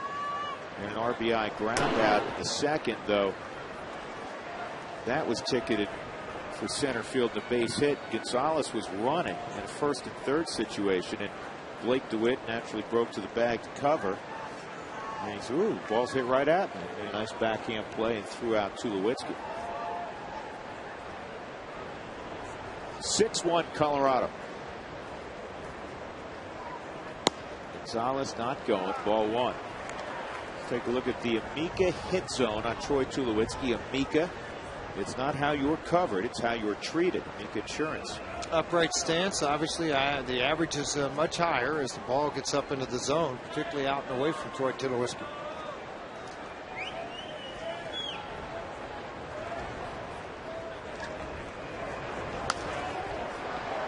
He's fouled off down the right field line. He's going to be back in the crowd. 1 ball, 1 strike. Rockies trying to win their 4th straight ball game, move to 5 games over 500. Repair any damage to your windshield by calling Safelite Auto Glass, 303-287-5000, online at safelight.com. So the Rockies finished up the month of July right at 500, despite that miserable road trip in which they went 2-9. They went 13-13 for the month of July. They hit .344 at home in July, which was the best average in baseball. Scored the most runs in baseball at home in the month of July. And that's going to have to be the prescription for the Rockies in the final couple of months. Play tremendous ball right here at Coors Field and be much, much better on the road than they've been. They're going to be better than 500 on the road.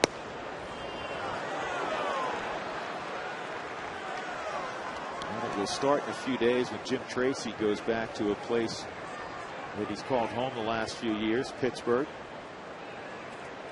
Trace in the process, he and his wife Deb are moving to Denver.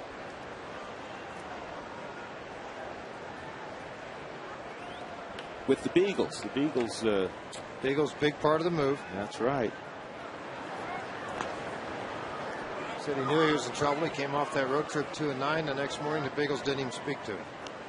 Not good. When the dogs won't speak to you, George, you know it was bad a bad day. It was a bad day, bad road trip.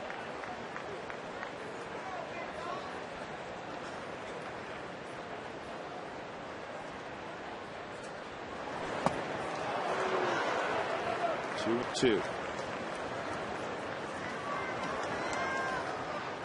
We hit the eject button in Soto's glove. Follow the Rockies on your phone with MLB.com @bat, featuring highlights and more.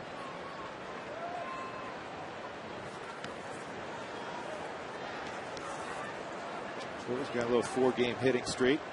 He's driven in 7 runs in his last 4 games.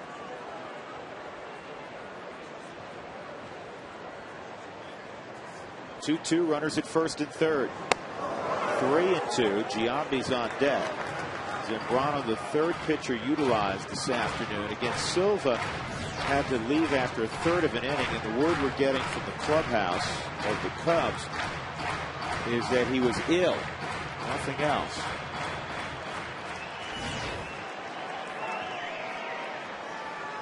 Ivan De Jesus was standing. Redirect the infield a little bit. Here's the 3-2. Tee it up and do it again.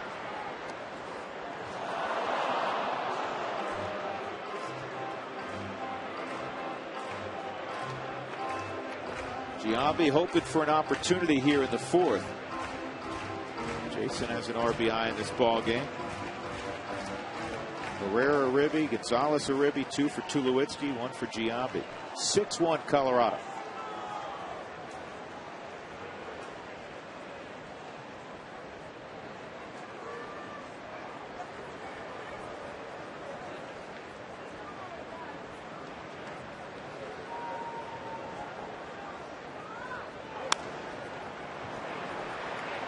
Derek Lee's not going to have a play. 3 rows deep.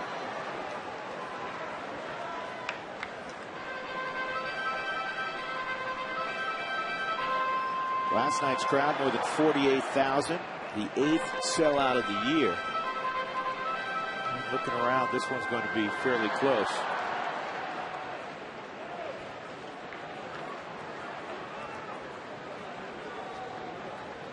Fowler at third, he's singled.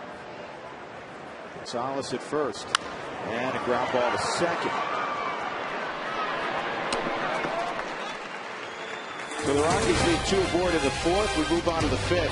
6-1 Colorado.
5. Drew Goodman, George Frazier upstairs. It's time for our Fast Cash Sideline Report, brought to you by Fast Cash Gold Centers. You'll always get 40% more for your gold there. Let's send it down to Alana Rizzo. Alana? All right, guys, thanks very much. On April 23rd, 2008, the Chicago Cubs won their 10,000th game. Unfortunately, it did come against the Colorado Rockies, and they reached that milestone with a National League record of 10,000 wins, 9,465 losses. Now, Chicago is only the second club in Major League Baseball history to attain that milestone. The first, the San Francisco Giants, in midseason 2005, guys. All right, Alana, thank you. Starlin Castro, Derek Lee, Giovanni Soto, 2, 3, and 4 to face De La Rosa. Jorge's not had a 1-2-3 inning yet.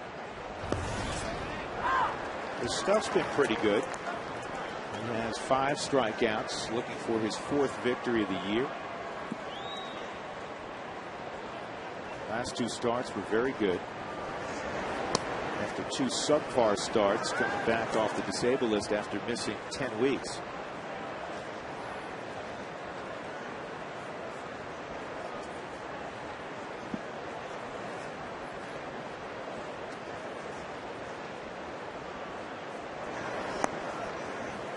Slider down.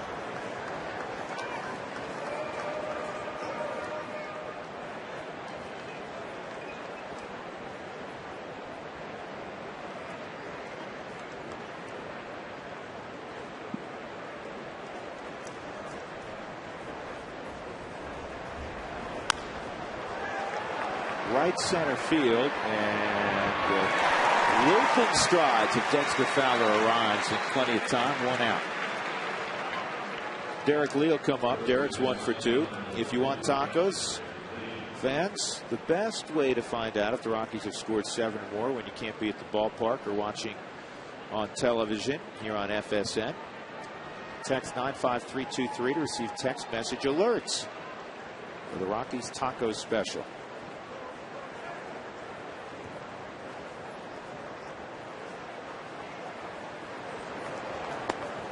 That's in there for a strike on Lee.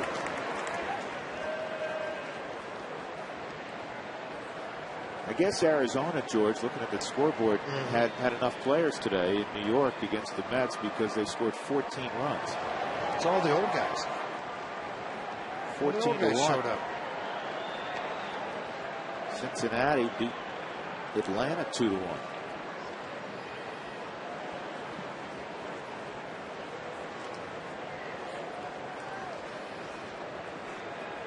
Derek Lee will be a free agent at the end of the year.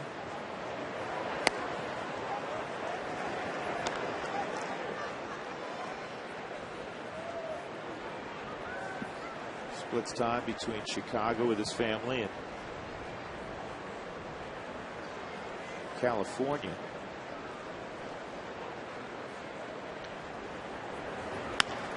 On the ground, cut off by Stewart's got hustle now, Lee can run. And he gets lead by a step and a half. Great play by Ian Stewart. That gives you an idea how much range Stewart has at third. Look where he ends up getting to this baseball. What really helps a little bit of this too, and because of where they position him defensively, you don't see Troy Tulowitzki so much going backhand now and making those strong throws because of the ground coverage and the positioning of Stewart. Throw right on the money. You see cheating a little bit into the hole and pinch that gap between shortstop and third base and allow this. She's driven to right field, and behind the glove is Seth Smith. Giovanni Soto's got it. There's your first 1-2-3 inning for Jorge De La Rosa. Middle of 5, Rockies up 6-1.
Hey fans, it's easier than ever to buy and sell Rockies tickets on StubHub, the official fan-to-fan marketplace of the Colorado Rockies. By the Great Colorado Payback, reuniting you with your money. By your neighborhood Toyota stores, Toyota, moving forward. By Wells Fargo customers, visit wellsfargo.com/Rockies for 2-for-1 club level seats. And by King Soopers, our people make the difference. Bottom of the 5th inning at Coors Field. The Rockies Rockies leading 6-1 over the Cubs. And Giambi trailing in the count, now 0-2. Got ahead of myself for a moment with Giambi. He had fouled off the first pitch. Giambi, Smith, and Ionetta to face Carlos Zambrano. Second inning of work for Zambrano.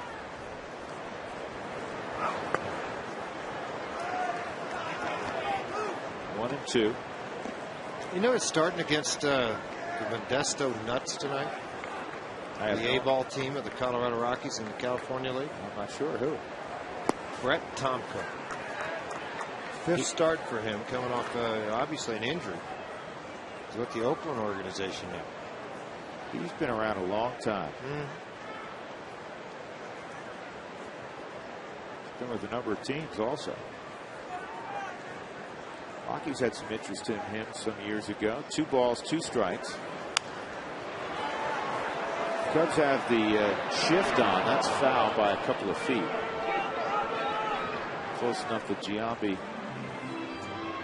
was halfway to second base. Well, if you want to receive $10 to $15 in free concessions with power tickets, they're available on every single home game remaining. 1-800-388-ROCKS, or just rock, or just go online to ColoradoRockies.com. See Starlin Castro on the right side of the infield. And every team does these shifts differently. They actually have 5 outfielders. And what I don't understand is now Zambrano, George, he got ahead of Giambi, and he's been pitching him away. And Giambi will go away, yet you have the shift on. That's, you know, typically he'll go away, but you know, you look at his directions of success, I call them. You know, the hits.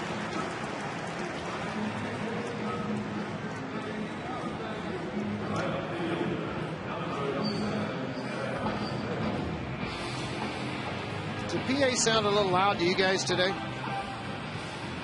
Yeah, a little bit, yeah. Firing up the crowds, what they're doing. 9 hits to left field for Giambi this year. 26 the other way.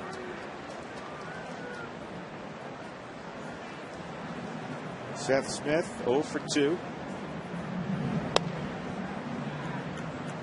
Jason Giambi, that was his 1,291st walk of his career. That's 42nd all time. He's 80th on the RBI list. Closing in on 1,400 RBIs in his career.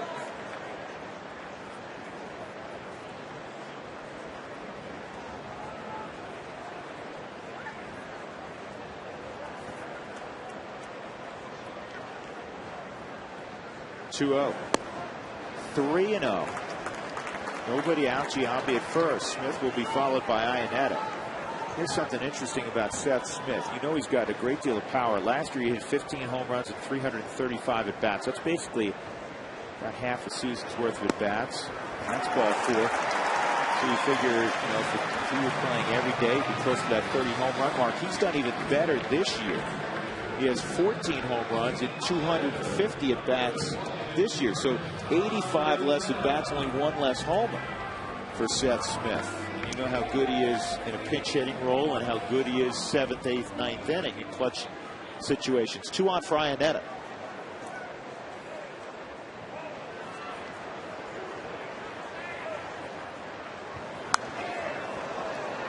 Ionetta fouls it into the 3rd deck. Chris will walk today, and he fouled out to Derek Lee. Rockies up 6-1 since the 2nd inning. 2 in the 1st, 4 in the 2nd.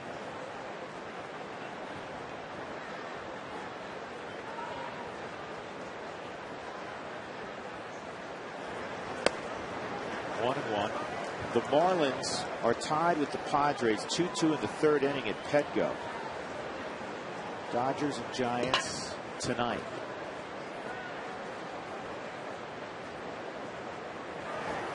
That's the Kane and Kershaw matchup. Rockies again beginning the day 7 back, along with the Dodgers in the NL West.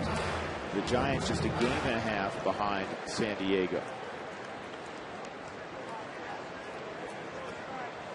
Great chance to add on here for Colorado. 2 on, nobody out. Here's the 2-1. 2-2. Zambrano has yet to throw a slider for a strike, so now just sit back and wait on that fastball. And even when he does throw the hard slider, he put the ball in the mid 80s to 85. So if it hangs, it becomes a pretty hittable pitch. Below average fastball.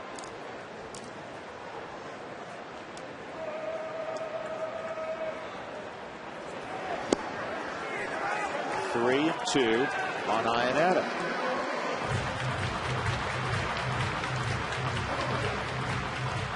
That pitch just missed on the forward strike zone.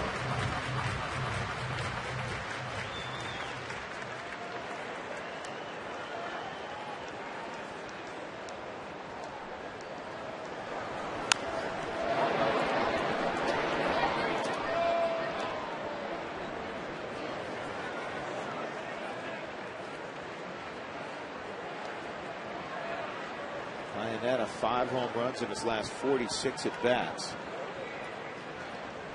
His slugging percentage very good since his return from AAA, .533. Got a lot of power. Should be a routine play for Marlon Byrd. Giambi's going to tag just to get Byrd to throw the baseball.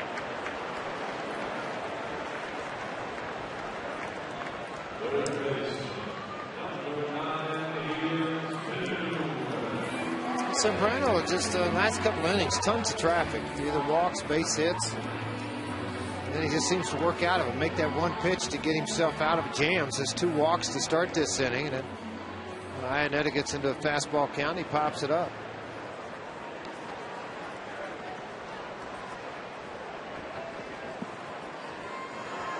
Stewart a ground ball to third and a ground ball to first.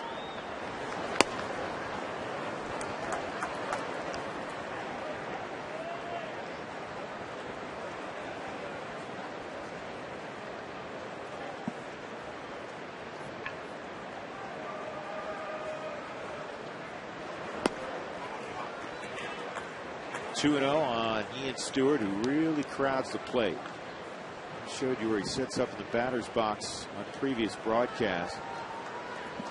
That back foot, that left foot, is right on the front corner of the batter's box, or the back inside corner of the batter's box. This ball is driven to right field. Colvin will have to field it off the base of the wall. Giambi has scored. Smith will go to third, and it's your basic 360-foot single for Ian Stewart. It drives in the 7th run of the ball game. 52 RBIs now for Mr. Stewart, who will spend a lot of time in the bottom half of this order for the Rockies.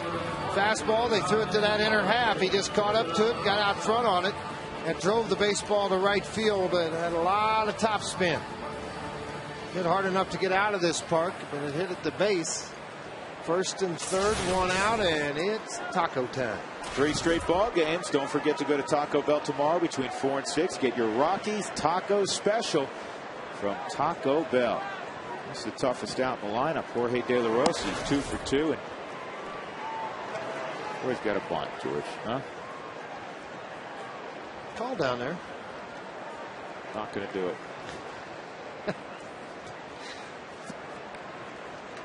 First and third. Jim Tracy knows full well what he's doing.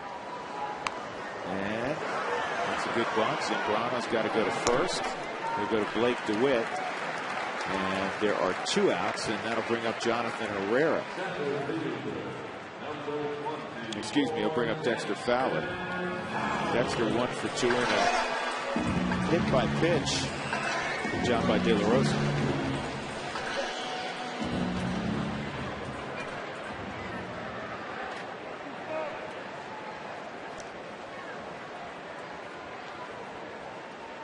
(7-1) Rockies.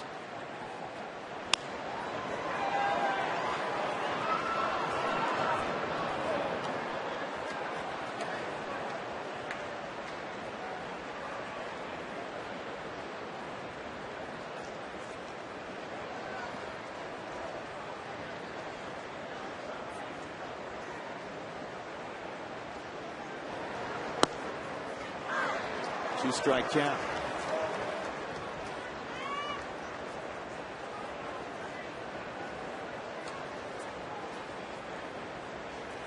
Great crowd at Coors Field. Drew Goodman, George Frazier, and Alano Rizzo. Rockies trying to sweep the Cubs, trying to win their 4th straight overall after beating the Pirates on Thursday. All right, George, can you name the hottest team in the National League? The last 3 games, I'm going to say Rockies. Well, the Rockies scored more runs than anybody, I think. The Rockies are right there, but Houston's won 5 in a row. They beat Milwaukee today 5-2. Maybe Brad Mills, they're trying to start to figure out what he wants done. Maybe Roy Oswalt was a distraction in the locker room for him. Maybe Lance Berkman was a distraction. 2 other veteran guys and leaders gone.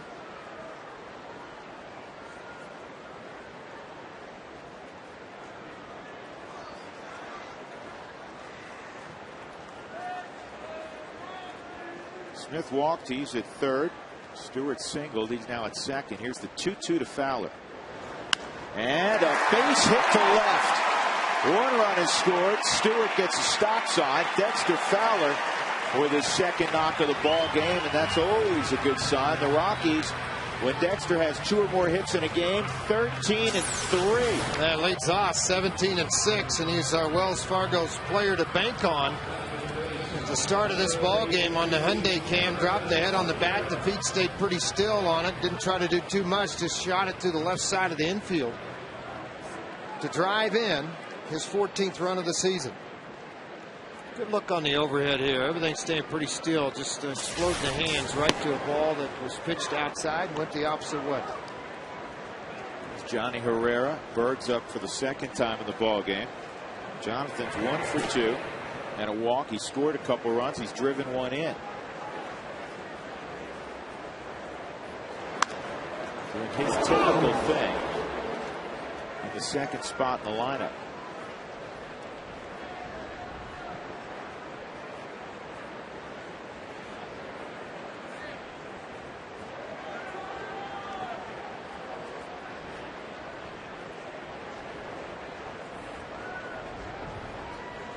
Eight-1 Rockies.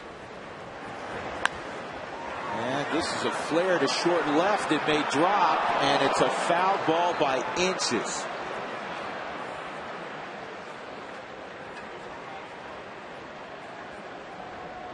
Jonathan has to work on his placement, George. If you're going to throw out the drop shot there. Yeah, drop it just over 3rd baseman's head, just out of his reach and in front.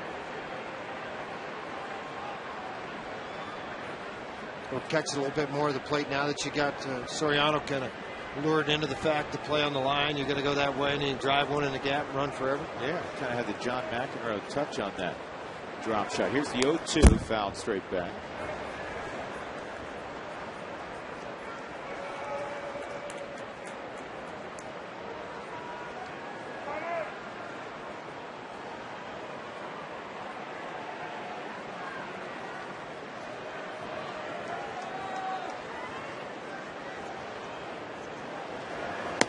Way inside.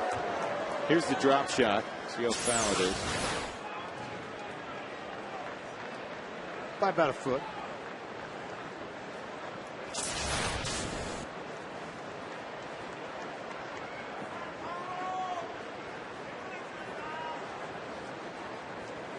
Stewart and Fowler aboard, and Herrera is gone. Final out of the 5th inning. The Rockies scored twice more. They have an 8-1 lead on the Chicago Cubs.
Cooney Lexus look back in the second inning. Blake DeWitt doubles in.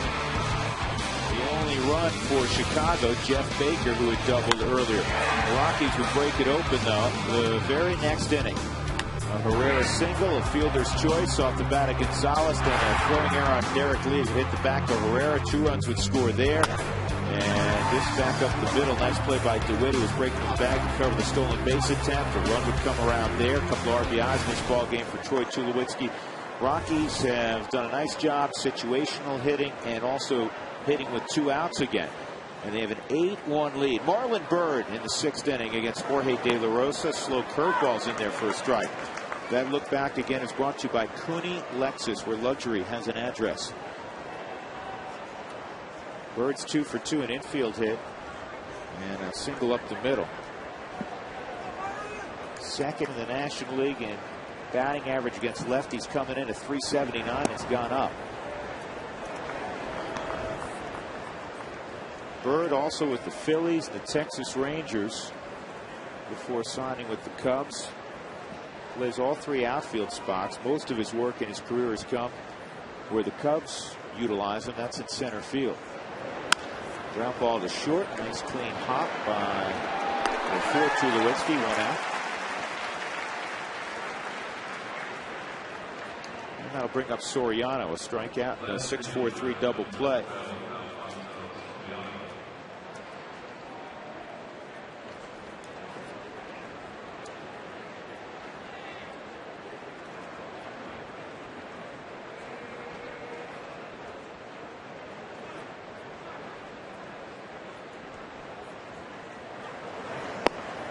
In there for a strike.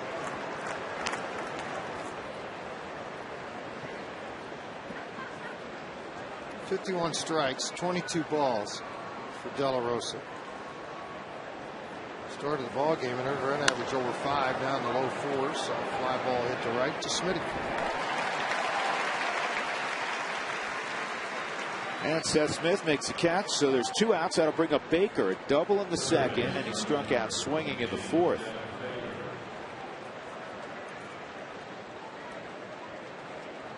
Cubs will head home after this one, and they'll play their neighbors to the northwest, the Milwaukee Brewers, Monday, Tuesday, and Wednesday. They'll have an off day Thursday, then the Reds will come in. Well, when healthy, Baker put up some pretty good numbers. Jeff did with the Rockies. Played in 231 games, hit .257, 22 home runs and 88 RBIs. Problem was just staying healthy.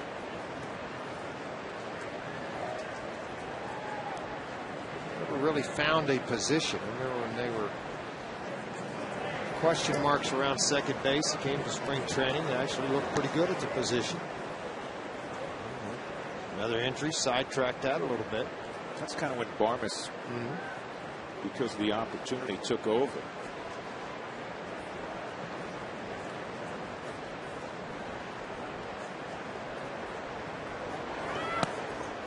I know some of his teammates at the time believed that if Baker could ever stay healthy and were given, 500, 550 at bats, every day at bats, he'd put up 25 home runs and drive in 80. That'll probably be your starting third baseman too.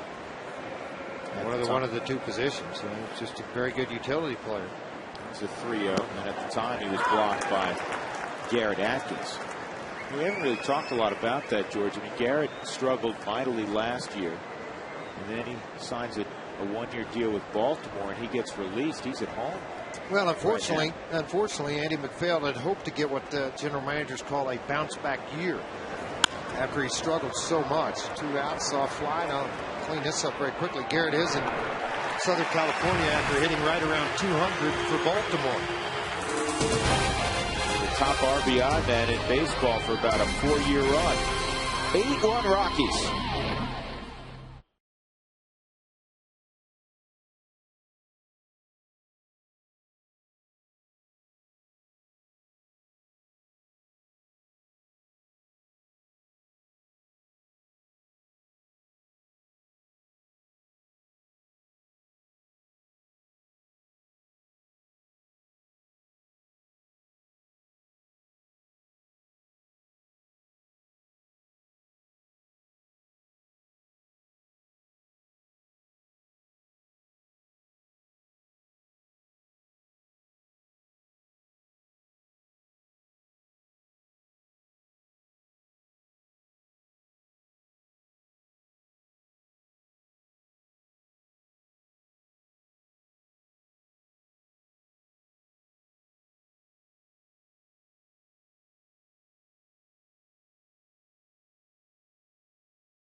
freeze cam, and let's look at the split finger of De La Rosa. It's exactly what it is. The fingers split outside of both sides of the baseball.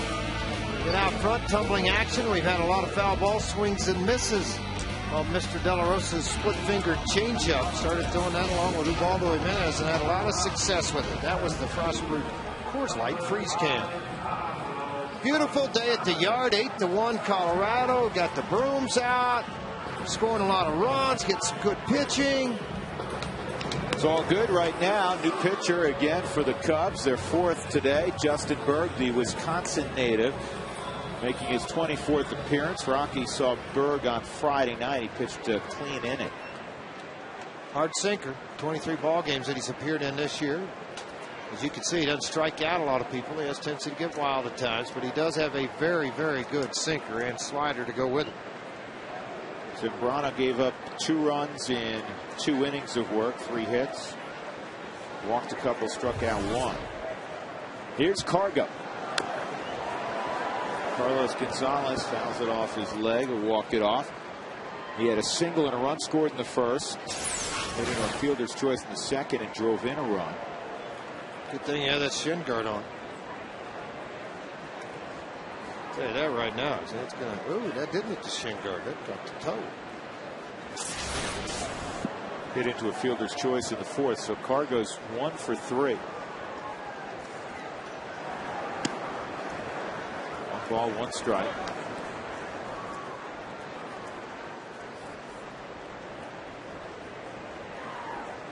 .16 for his last 29 at the plate.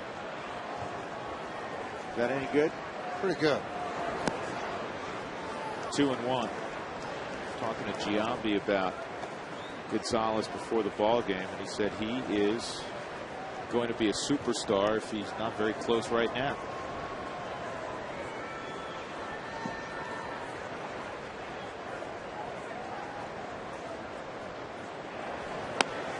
Outside, 3-1. I thought Jim Tracy had a wonderful line about Carlos Gonzalez today. We were chatting during the Rockies Weekly Jim Tracy show. I'll tell you about it after this pitch. Ball 4. He said he's a 6-tool player. He can run, he can hit for power, he can field, he can throw. And he said maybe the 6th tool is more important than any other. He is a kid of high character. He's a great, great young man. He calls it the 6th tool. I hadn't heard that one before, had you, George? I've heard the high character part, but just not used as a tool in evaluating a player. Yeah, 6-tool player. Here's Tulowitzki. And Tulo lines it to right, and it's grabbed by Colvin.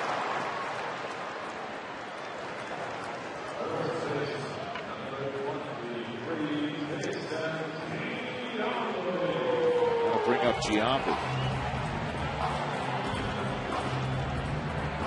That walk for Gonzalez, just his 19th of the year.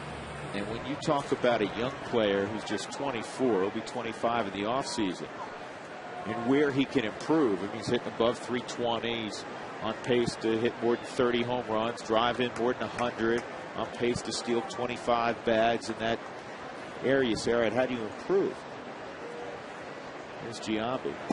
One of the areas Jim Tracy said is if you take the 18 walks, and where he has expanded the zone sometimes and gotten himself out or struck out on pitches out of the zone. And he said, you know, even just double that, and he's leading the league in hitting then, because your average will. Well, I will say this to you, and again, this is going to be one of those deals for him. Teams are going to stop pitching to him. They're going to start making him chase out of the zone. They're going to walk him in situations and not allow them to beat him. Well, the one area, and you're right, George, but the one area that makes it difficult, the Rockies have 2 of the best players in the National League hitting back-to-back in Gonzalez. Now Tulowitzki's back. So, all right, if you're going to pass on Gonzalez, you're going to have to deal with Tulowitzki. Pick your poison. I just think there's going to be some teams as hot and bad as he swung, and with men on base and doing what they're doing, they're going to go and try to stay away from the kid. Two-strike count on Giambi. 1-2.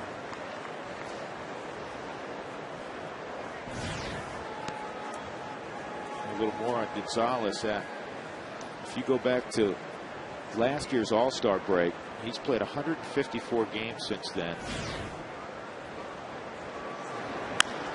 And a ground ball to short. There's one. There's two. Before we go to break. Is that over there? Yeah, that was Baker. It was sick. Yeah. So it's a 6-5-3. But anyhow, Gonzalez has played 154 games since last year's All-Star break.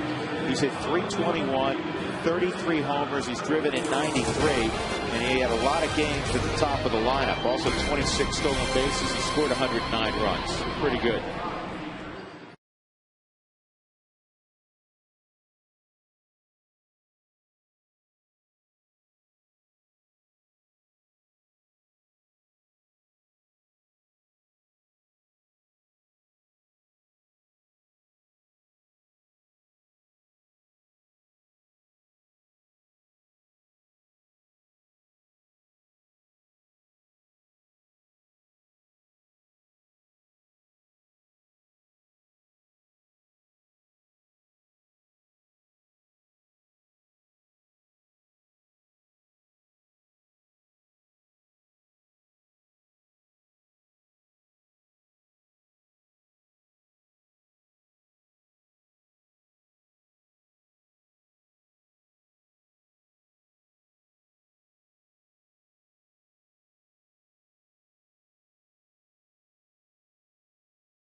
Two in the first, 4 in the second. They've added 2 in the fifth. Jorge De La Rosa's pitched very, very well. Carlos Silva did not feel well. He had to leave after a third of an inning. The Rockies had already scored 2 off of him at that point. And in Troy Tulowitzki's 500th career ball game, he's celebrating in fashion with a couple of RBIs. De La Rosa has retired 8 in a row as he begins the top of the 7th with Blake DeWitt. DeWitt has 2 of the 6 hits he's allowed, a double and a single, both to right. And that's in there for a strike.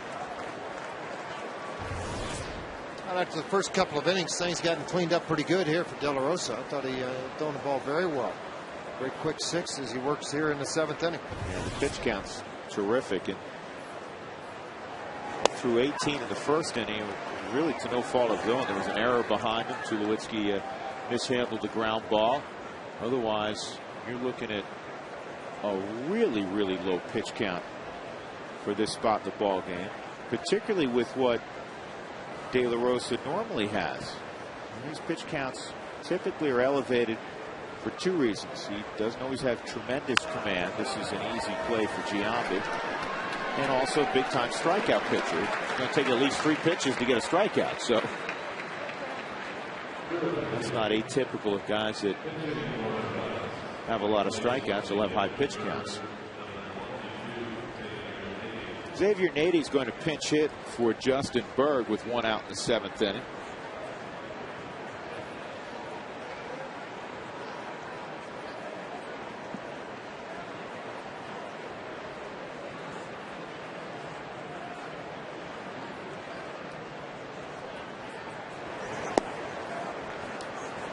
Help support the Children's Hospital and Special Olympics by a 5-game Wins for Kids mini plan.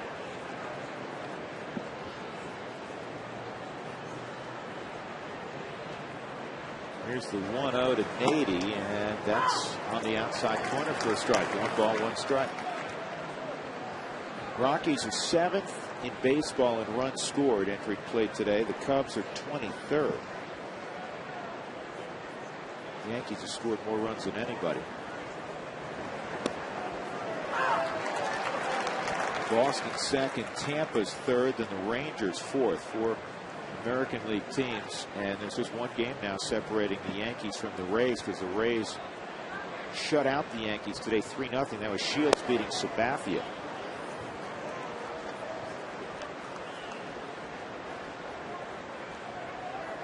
Still 2-2 in the fourth inning, the Padres and Marlins.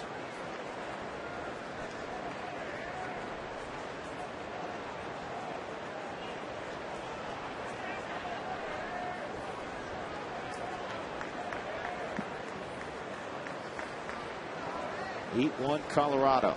Here's the 2-2.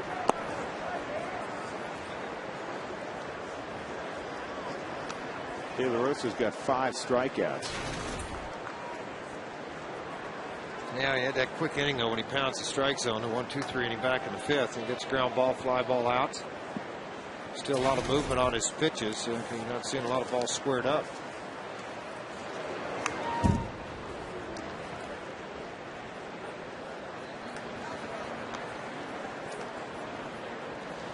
$38,256 in the ball game, in the ballpark today. 38,256.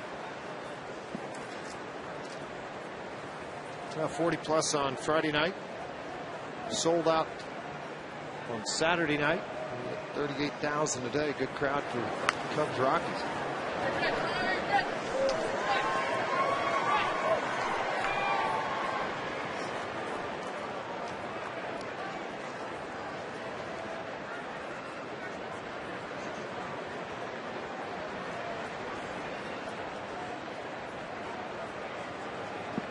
A Padre, a Met, a Pirate, and now a Cub. Leave anybody out, George?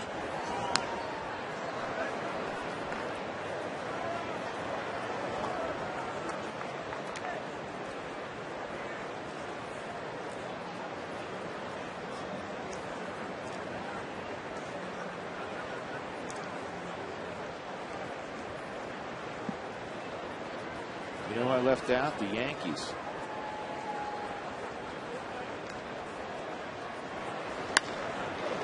Sharply hit, but Jonathan Herrera is there.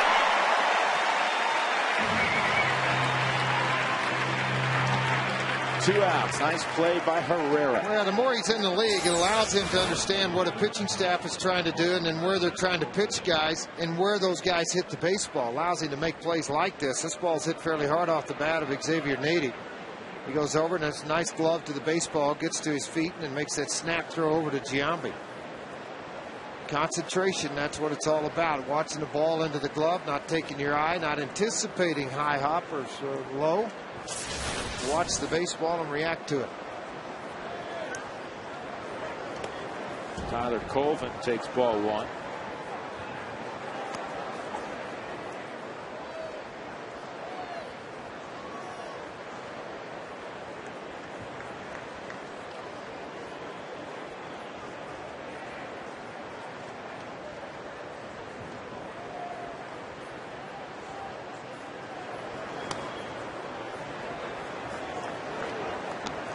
Find out tomorrow. Carlos Gonzalez could be the player of the week in the National League.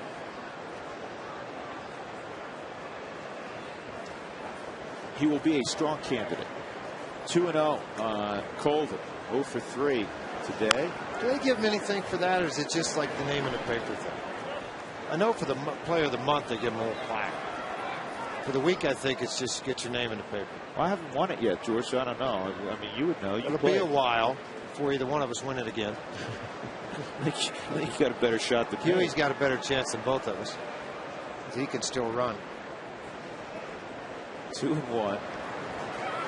Inside 3-1. I don't know. That's a good question.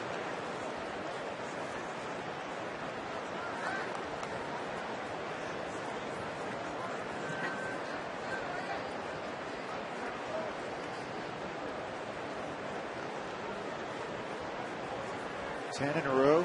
Set down now by De La Rosa. 2 outs in the 7th inning. Here's the 3-1. Just missed. That's just the second walk for De La Rosa. Starlin Castro coming up. I really believe, as Jim Tracy gets out of his chair for a moment, I really believe there's so many keys to playing winning baseball, and it's an individual and collective thing naturally, but if you had to point to one guy saying, man, if he is special in the final couple months as he was a year ago, if he's dominant, as you said, George, in the open, if it's your ace and then your co-ace with Jimenez and then De La Rosa, 2/5 of your rotation will make the Rockies very formidable in these final couple of months. Well, obviously he's got to pitch well. When we're talking about De La Rosa, another big key guy is Cook, turning the corner around, pitching very well towards the end. Apodaca working on a couple of adjustments with Aaron and getting him in the right direction. He'll start to back up the middle. Castro at the base hit. Now they're 2 on for Derek Lee. And here comes Apodaca to the mound. Well, buy a little bit of time, get your bullpen going a little bit. Jimmy Wright's running to answer the phone, and the only reason why is it's an 8-1 ball game. Don't let it get carried away on you and get him back into this game because you beat him down all weekend.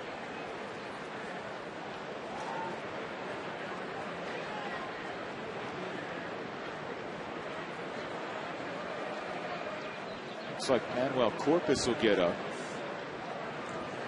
Jimmy Wright.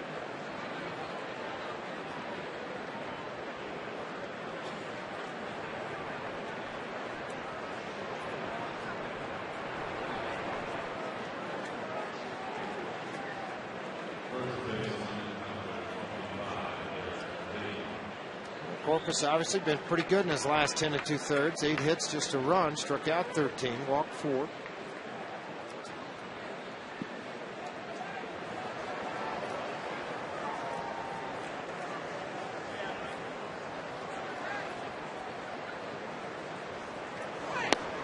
There's a strike on Lee.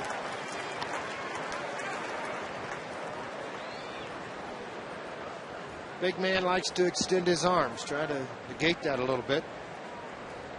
Crowding him on the plate. He went. Lee wants Estabrook to check it out with Jerry Lane. He thought he held up. Estabrook said, no, I saw it. Well, he just kind of looked at it and said, I did check it. I checked it with me, and it's a strike. So, you know, right now, sorry to tell you, it's 0-2.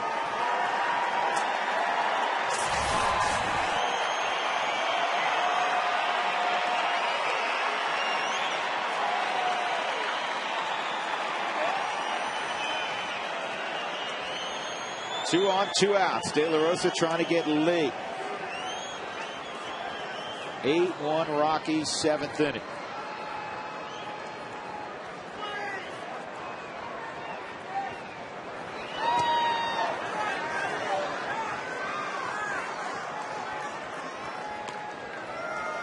Two on the former Marlin, Derek Lee.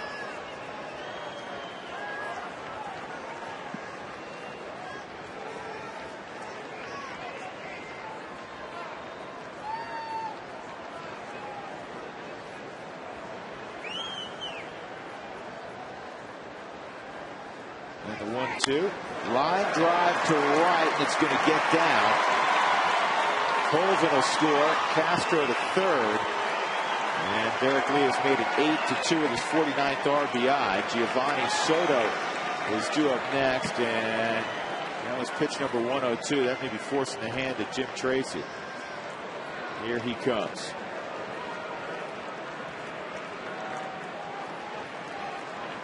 Well, De La Rosa pitched very well. He retired 10 in a row before that walk to Colvin, and then Castro, the hard single up the middle. He got ahead of Lee, but Lee able to line a ball to right.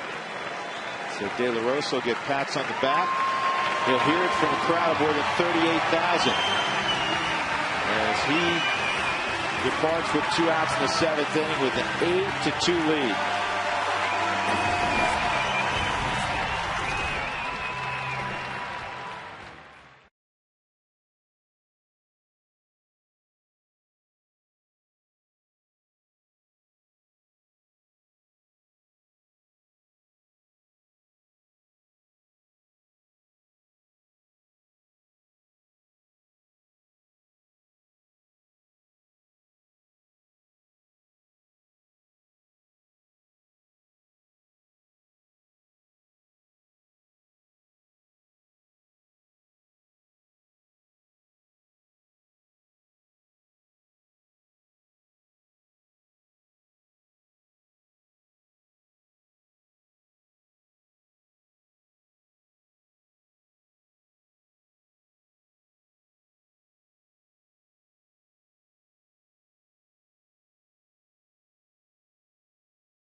Soto runners at first and third, 2 outs in the 7th. Slider on the outside corner from Corpus is a strike. Tonight's call to the bullpen is brought to you by Xfinity Voice, unlimited local and long distance calling. Call 1-800-XFINITY. Good sinker down in there too. Thought Smitty had it. Another run comes around on the base hit by Soto, and it's 8-3.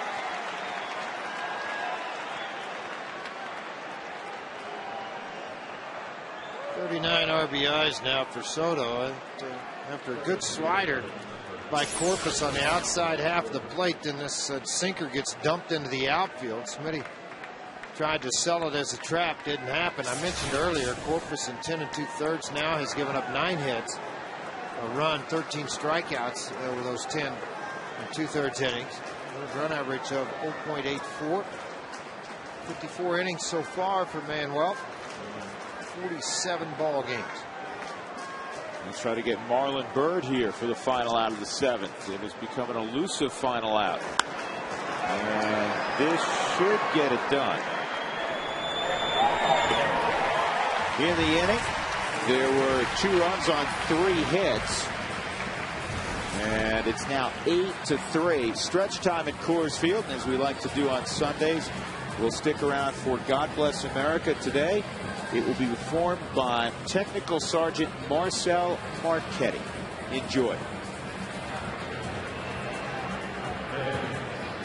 Please rise as we honor our great country by the performance of God Bless America. Performing God Bless America today, representing the United States Air Force Academy Band, is Technical Sergeant Marcel Marchetti. Please welcome Technical Sergeant Marchetti and join him by singing along to God Bless America.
seventh inning. Seth Smith will step in first. New pitcher for the Cubs is Andrew Kashner. He was part of the 8th inning on Friday. He faced 6 hitters, did not retire any of them. 6 runs, 6 hits. Well, you know, part of the thing with a young kid like this, number one pick, hard thrower, getting back out there. And that's the worst thing you do is sit down in the bullpen and have that ugly memory in the back of your mind the whole time. And if you're running right back out, have a little bit of success at some point, starts to feel a little bit better about it. Great arm. You can run it up to 100 miles an hour at 10. One out, Chris Iannetta will come up, and let's go downstairs again, see what Alana's up to. Alana. All right, guys, I told you that the Chicago Cubs were the second team to reach the 10,000 win mark behind the San Francisco Giants, but they are the one team that has the most victories in any one city. Of course, the San Francisco Giants did not start their franchise in San Francisco, but the Chicago Cubs did start in Chicago. Now they have 10,211 wins, and they have 9,659 losses overall. Now, postseason series are not included in the totals, guys, and good thing, because it's been quite a while since they've had a lot of postseason wins. Yes, that is true. That is accurate. 1-0 on Chris Iannetta. And the slider misses. 2-0. Iannetta will be followed by Ian Stewart.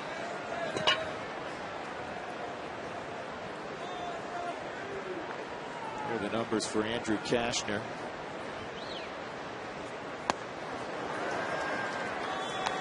Changeup 2-0.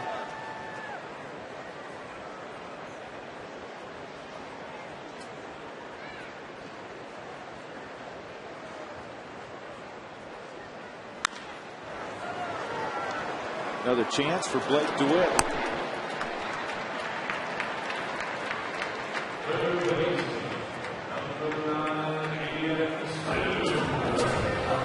Ian Stewart. An RBI single his last time up. 52 RBIs now for Stewart.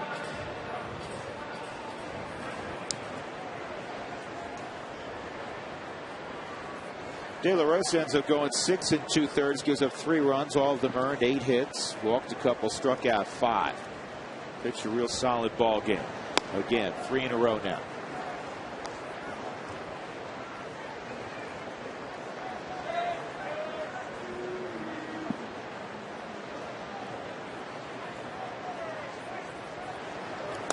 Outside, 2-0 on Stewart.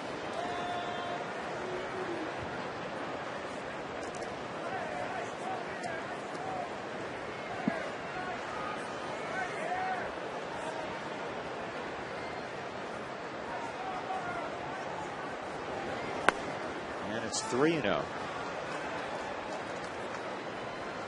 Corpus in the on-deck circle. Corpus has the batting gloves on, so Tracy would like to see him pitch the 8th inning as well. Am I going to hit? Absolutely, you're going to go hit. Tell you what, relievers get so psyched up to hit. They really do. So you only get max, you might get 7 a year. 8. That's about it. If you're a long haul guy. Yeah, I mean, maybe you're going to get it. You might not. Look out in the seats. That's coming quickly.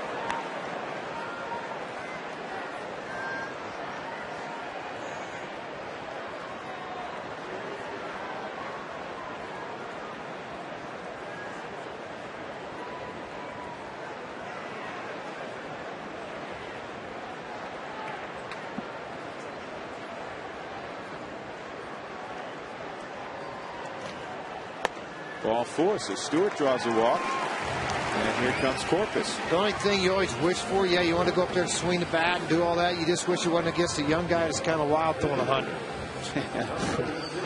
Give me Jamie Moyer. Yeah, I mean, give me somebody, you know, give me the other guy on the other end.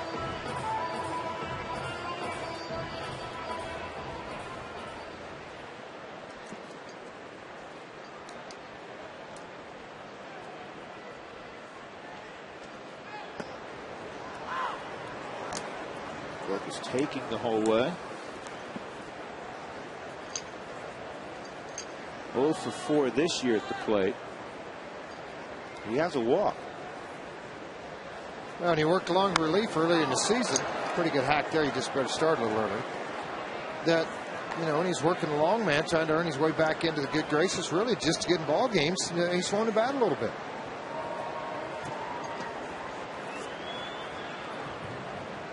Manuel Corpus, native of Panama, with a 2-strike count.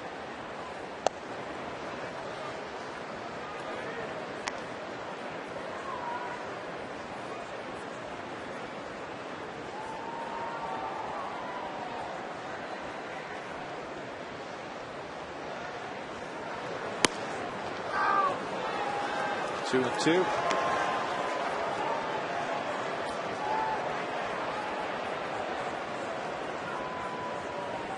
Larry Rothschild, pitching coach for the Cubs.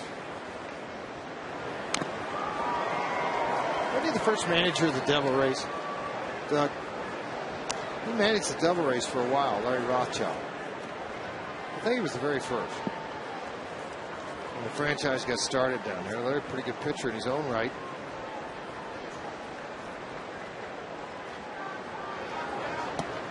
Three and two.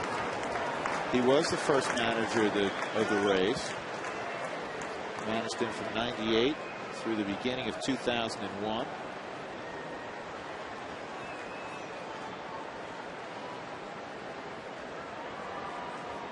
.205 wins, 294 losses. And another walk for Manuel Corpus. And from Andrew Cashner's perspective, that's not a good walk. And here comes the former manager of the Rays, Larry Rothschild. And he's not very happy going to the mound right now. There's one thing about walks, you're not trying to do it. He did throw one slider. Other than that, it was all fastball. You know, there's a couple of guys in their organization, very high draft picks, Margin the other, that has not had great success at the big league level with the stuff that they have. Samardzija signed for $10 million over 4 years, so he's making big league money while he's sitting down in AAA trying to get back to the big league level. This is a #1 draft pick also right here with big league stuff. I mean, big stuff. He and Samardzija both very, very good arms.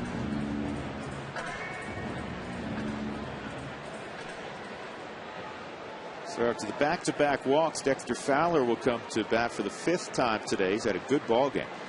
2 hits, also hit by a pitch. He's been on 3 times.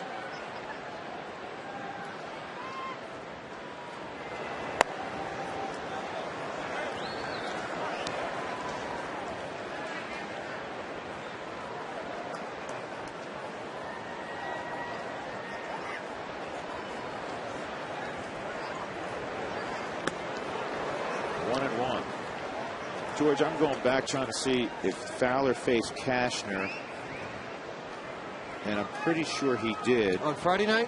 On Friday.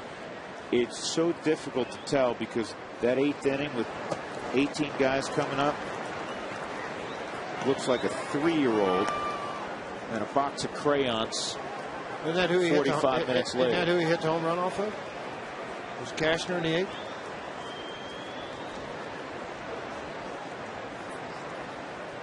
Yeah, it was.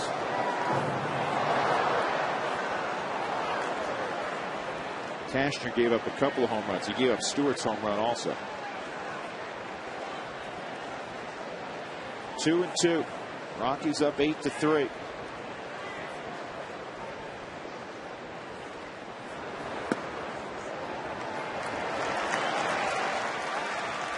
And now it's out full. The runners will be moving. Rockies have scored 31 runs in this 3-game set against Chicago. Matt Belisle looking on.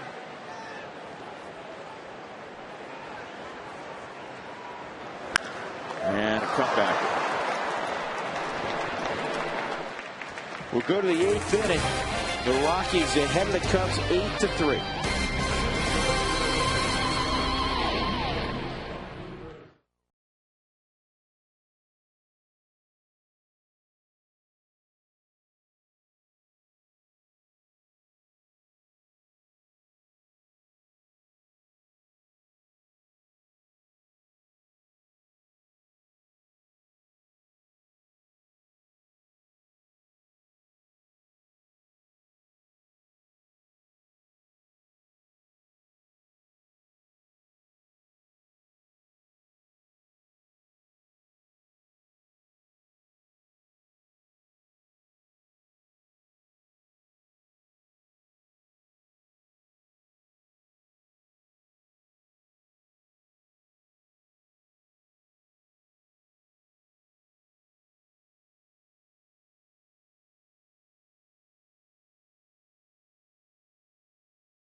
Ecotech Institute in Denver, where you can make the world your workplace.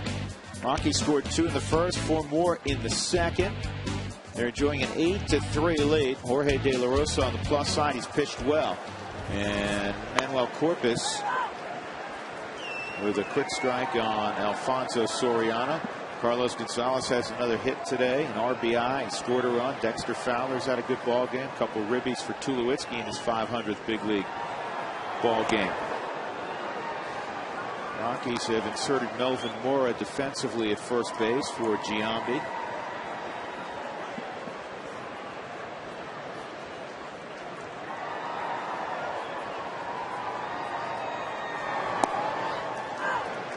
One and two.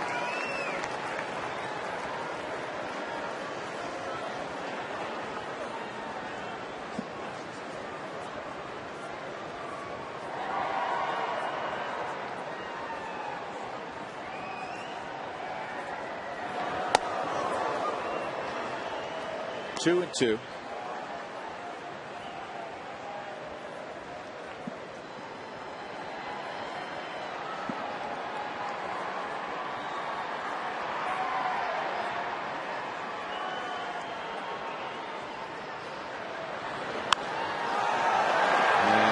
This is long gone. Home run number 19 for Soriano. He makes it 8-4. He may change some things in the bullpen alignment for Jim Tracy. He may have to start thinking about getting Houston Street involved in the 9th inning. Well, he's got Joe Beimel warming up down right now. It looked like Bilal was going right with him. The right and left combination for the 8th inning. Got a ball center cut. Got a lot of power when you center cut a ball to Soriano. He can do just what he did, and that's about 3/4 of the way up the tunnel.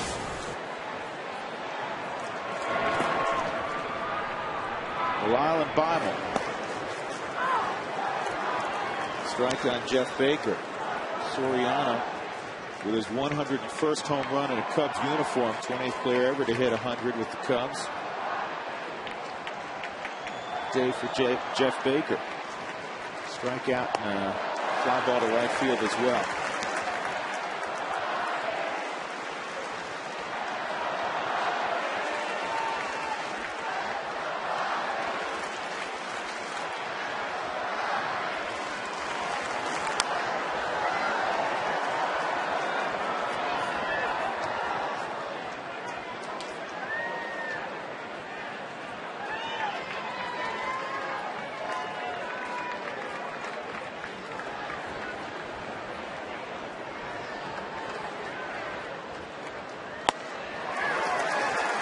Baker's gone. 1 out in the 8th inning. Run a heater above the hands. If you put it away from him and elevate a little bit, with velocity behind it, you have a chance to get the ball by him. And on the Hyundai cam, didn't have to move the glove much at all. Thinking ball away, looked like Sider. Maybe it nicked a little bit on the Hyundai cam. You can see that. Good pitch from Corpus.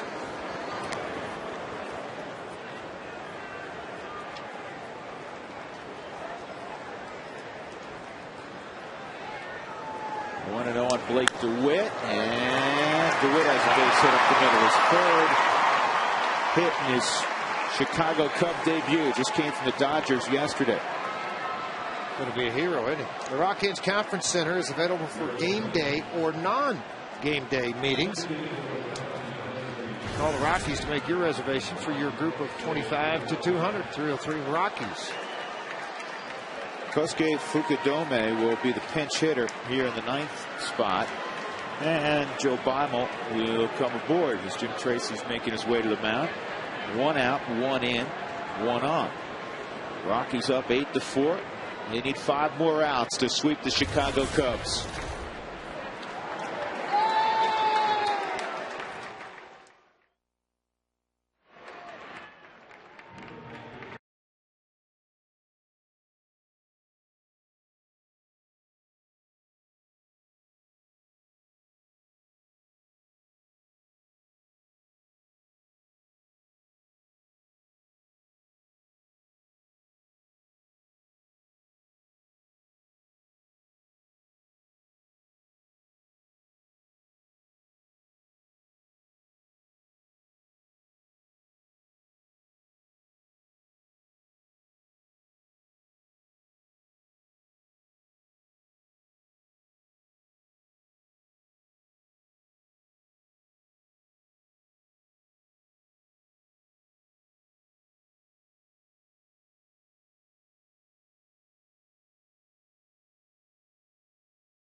Is on AFN, the American Forces Network, broadcasting to the United States Armed Forces, serving in 175 countries and aboard ships at sea.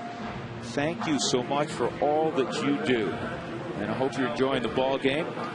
The Rockies leading the Cubs 8-4. Joe Bible will face Aramis Ramirez. Fukudome announced, so he's called back. He's burned, and Ramirez will bat with DeWitt at first and one out in the 8th inning. Drew Goodman, George Frazier, Alana Rizzo.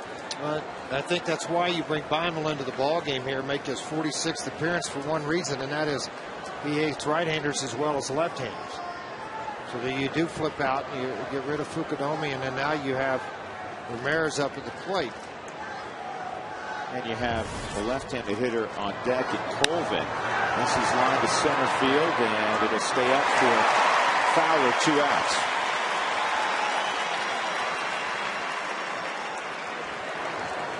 These things are all talked about. I mean, Jim Tracy fully anticipated that Alan Trammell may call back Fukudome, who's really struggled at the plate. And he knows the big bat left on the right side was Ramirez, normally the starting third baseman. It's also, you know, Bob Apodaca calling down. You'll have Belisle and Street ready for the 9th inning. If the Rockies go and score a couple of runs, you may see Belisle, if it stays, say, a 4-run ball game, even though it's not a save situation. Tomorrow's an off day, George. Street hasn't had a ton of work lately. You just want to nail it down and get it done, and you'll see Houston Street probably. One clean inning the other day. I mean, Friday night. So, I mean, it's just a matter of getting him back out there and running him in a ball game and let him see what it was last night, on Saturday night, get a clean inning.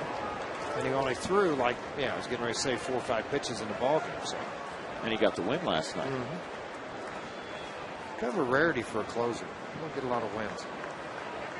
Get a lot of losses. You get a lot of losses, yeah. You don't get a lot of wins. And off the end of the bat, Jonathan Herrera to Melvin Mora. Nice job from Joe Bible.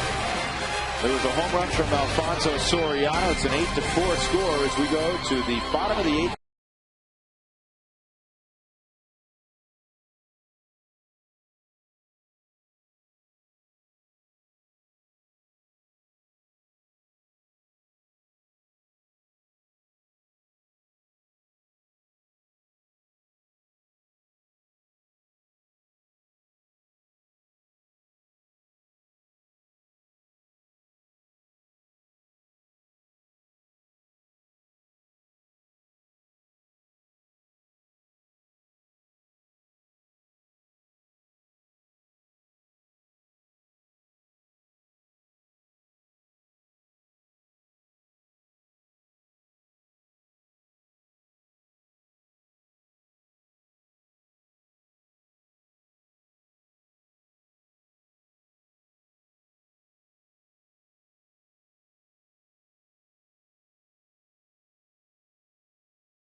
Like cold hard blast. Last night, 9th inning, first pitch. Upper tank shot, walk-off winner, Carlos Gonzalez. Rockies prevail 6-5. Coors Light cold hard blast. Now we'll see Cargo in the inning. New bat second in the inning, Jonathan Herrera, then Gonzalez and Tulowitzki.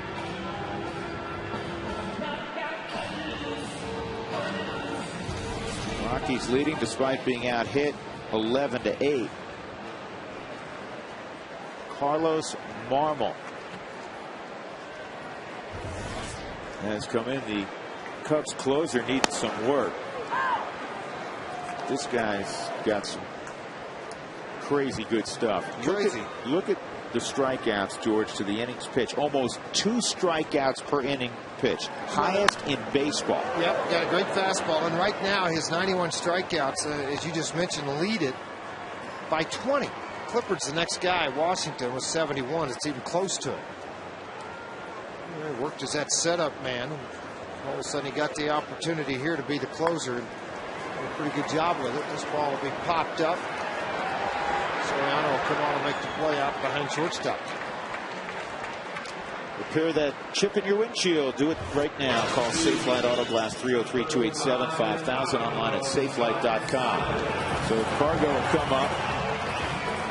A single and a run scored in the first. RBI ground out in the second. Fielder's choice in the fourth. He walked in the sixth inning. Marmol's averaging just under 17 strikeouts per 9 innings pitched. The best strikeout ratio in baseball by a bunch.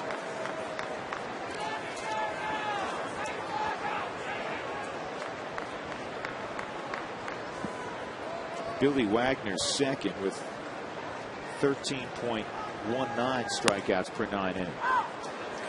1-1. Hasn't given in with a fastball yet to Gonzalez.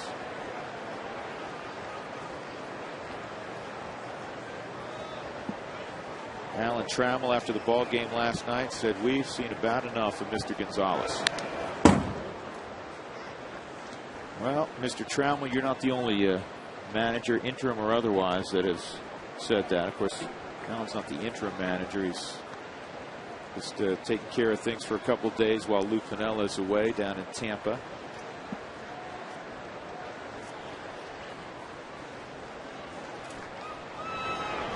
And that's why he gets a lot of strikeouts. Talk about depth on a slider. Well, he's got the other thing too is how much he's got so much motion with that slider.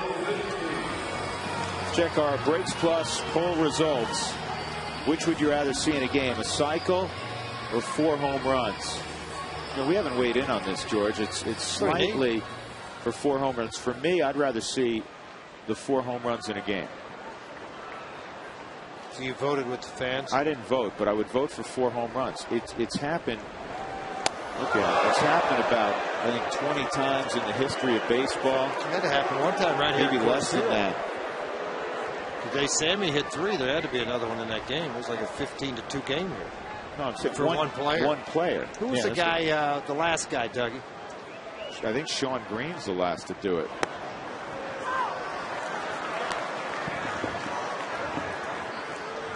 Maybe Carlos Delgado did it after Sean Green.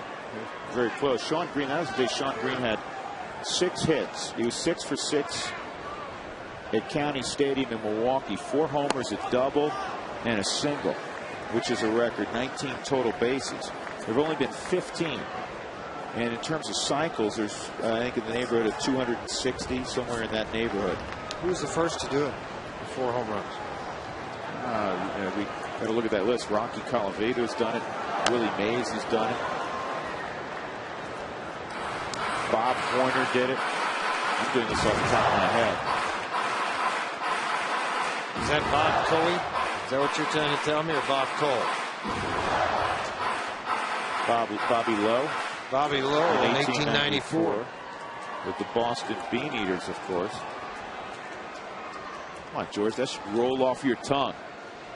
2-2. I didn't have the list in front of me. Fly ball to Soriano and left. And we'll go to the 9th inning. It will be Houston Street with the Rockies up 8-4 on the Cubs.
Voice, unlimited local and long distance. Call 1-800-XFINITY. By Frostbrewed Coors Light, the world's most refreshing beer. By Geico, 15 minutes can save you 15% or more on car insurance. And by Larry H. Miller, Boulder Toyota, driven by you. Back at Coors Field, the Rockies leading the Cubs 8-4. They're 3 outs away from sweeping Chicago and winning their 4th straight overall. And coming up after that will be the Rockies post-game report. Tom Helmer is situated and raring to go. There, yes, we are. We're going to talk about hit, hooray. Great day on the mound, great day at the plate for him. Also, 500 days of summer. Troy Tulowitzki playing in his 500th Major League Baseball game. And, of course, we'll get you down into the clubhouse when all's said and done. It's all coming up on the Rockies post-game report. Drew? All right, Tom, thank you. And Houston Street needs to get Starlin Castro, Derek Lee, and Giovanni Soto in the 9th. 2, 3, and 4 in the Cubs lineup. Here's the work week. Look at the pitchers thrown. I said 4 last night. It's actually 5. Yep. Then he threw 5 on Thursday. He works quickly. When you throw strikes, stay down in the zone. A lot of ground ball outs. Even if you do have some happen to allow a hit, you have your way to work out of it with the double play ball.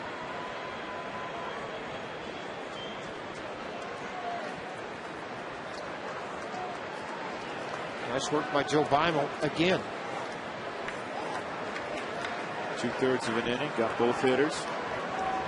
Castro 1 for 4. Singled and scored in the 7th. Straightaway center field. That's why people come up there. They know Street's going to throw strikes.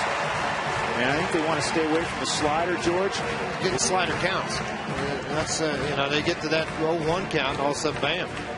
Got a 4-run lead. You're looking to get outs and outs early, so hitters can be aggressive and will be aggressive against you. Derek Lee.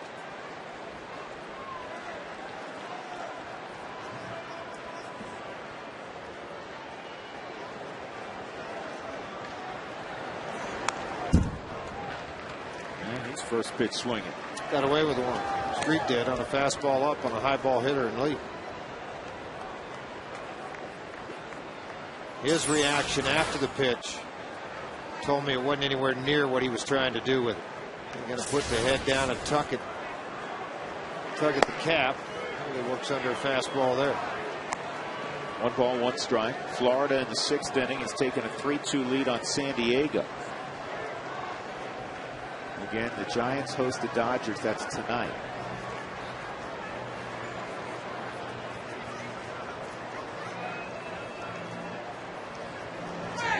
Right on the outside corner, evidently just a little bit off. 2-1.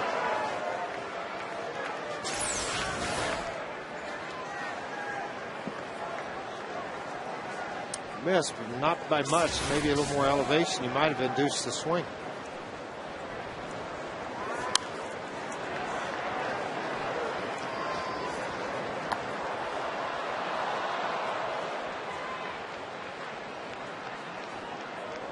Houston Street, you look at velocity, but you see the strikeouts and outs. It's all about slow body, fast arm. You watch how slow his body is, nice and relaxed, and right there, man, when he gets ready to put the gas on it, it comes quick. It's all about arm speed. And Drew talks a lot about bat speed. Well, with pitchers, it's arm speed.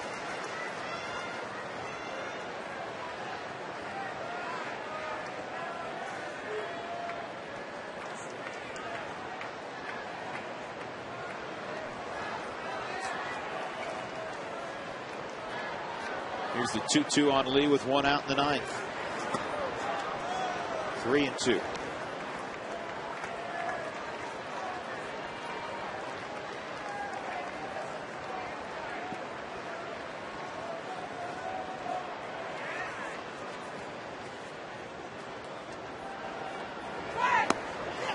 A rare walk from Houston Street. So with 1 out, Lee to first. Giovanni Soto will come up.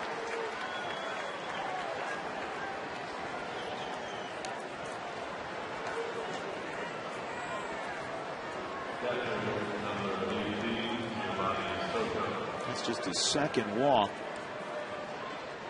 in 17 and the 3rd innings.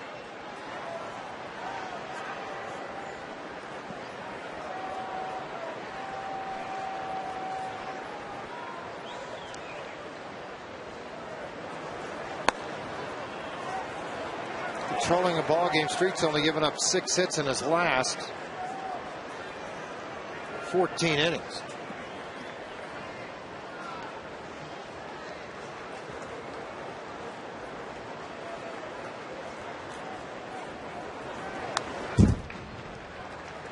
Working up a little bit, 1-1. Working under. When you work under, and it's kind of a low 3/4 guy, you're going to work under the ball, and it's going to be up in the strike zone versus allowing your hand to get on top of the baseball.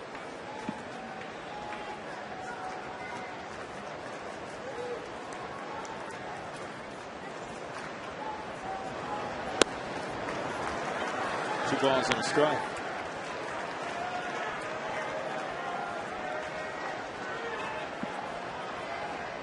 Flores is warming up down the bullpen, but that's more just to get some work in. He hadn't been in the ball game for a while, and to stay sharp, guys in the bullpen work a little bit down there. Try to work some hitter counts, situations.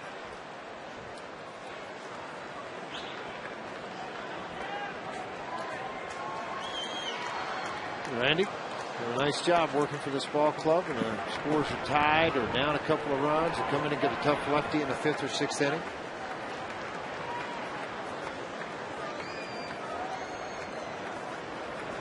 And that's low. It's 3-2.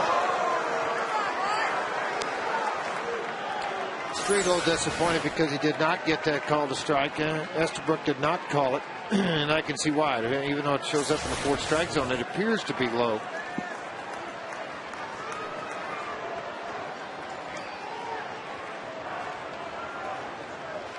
A pitcher's pitch.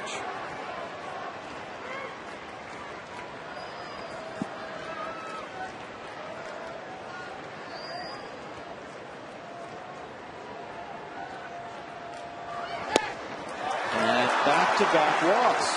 He just missed again with a slider. And that'll get Apodaca out. You have Bird coming up. You have the tying run in the on-deck circle in Soriano, who just homered in his last at-bat.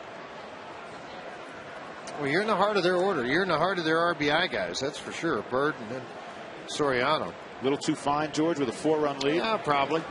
I mean, again, something mechanical a little bit there. It looks a little off when you see everything underneath. Anytime I see Houston Street throwing baseballs with this kind of elevation, problems. When he's starting to get the ball up belt and above. Because he really makes his life very easy for the Rocky organization and himself, too, when he stays right down here along that area and gets those ground ball outs.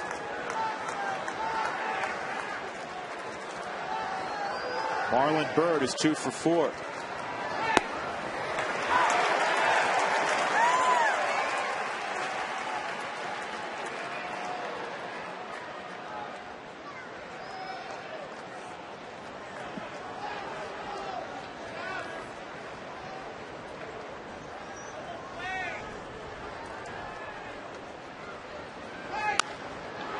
In the air down the right field line. This could be a problem. It will be.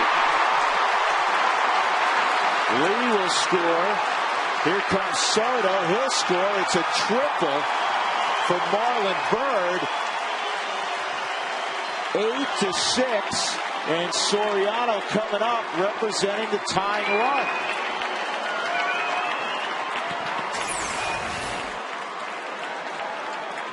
Appeared to be a slider that stayed up in the zone, stayed pretty flat too. Never got finished to the outer half, and then it just ran away from Smith off the right-handed bat against the wall.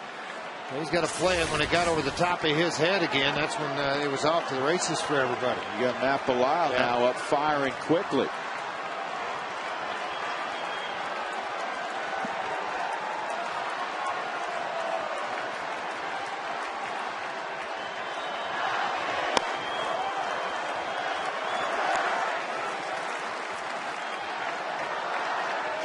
Walk allowed by Street, 17 innings entering the ball game, and he walked back-to-back hitters after getting Castro on one pitch. On a line drive to center.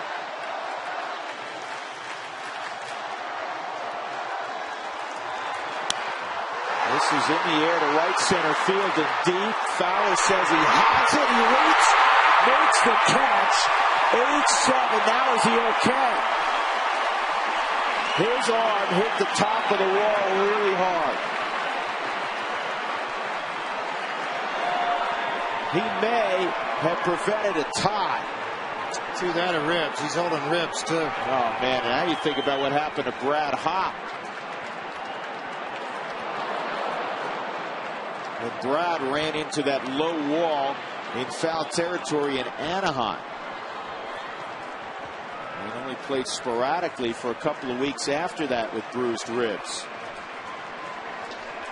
Keith Duggar out there tending to Fowler. Let's see if this ball would have gone out. Oh yeah, I think it would have. I'll tell you what hit and how hard it hit. See, he's well above the wall right there, Drew, when he hits this. Ooh, ooh. Forearm and ribs and everything else. Everything on the left side got it. Houston, when he caught this baseball, couldn't believe it. He's pumped. And he's like, he's not getting up.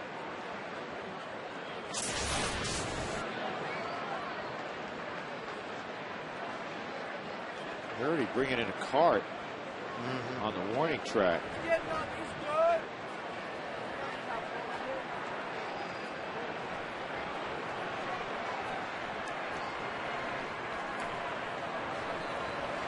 Spilborg's already coming out on the field. Obviously, he will come in.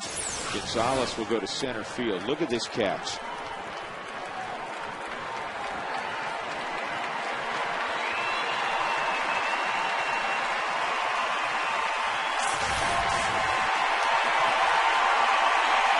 Dexter, I don't think he wants any part of the cart. But Scotty Garrett's telling him, sit down. You're not walking anymore.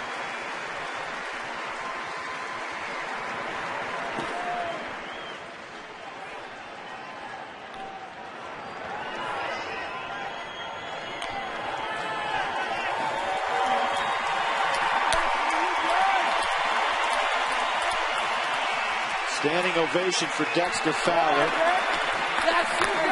It's 8-7. There are 2 outs in this 9th inning. And it's proven to be far more dramatic than anybody had hoped for. The good news is nobody's on. But another tough man coming up to get tired with one swing in Jeff Baker.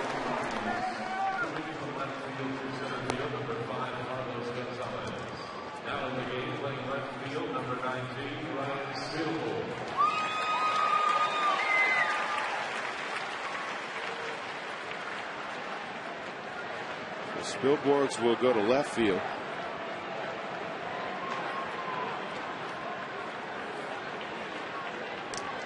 There's Carlos in center field. So Baker will come up, 2 outs. He doubled in the first, or excuse me, in the second. A strikeout, a fly ball to right, and another strikeout. 3 home runs for Bake, but he's a part-time player, mostly a pinch hitter. As all Rockies fans know. He has tremendous power.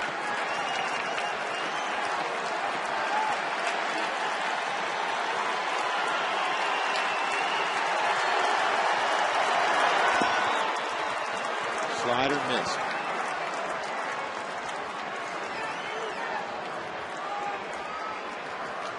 A little bit of a break, step back, refocus. Threw some pitches while Fowler was being attended to. Come back, throw some strikes. A couple of walks got him in trouble in this game. He's got 2 outs now after a great play by Fowler. Just try to get to third here in the 9th and walk out of here with a win.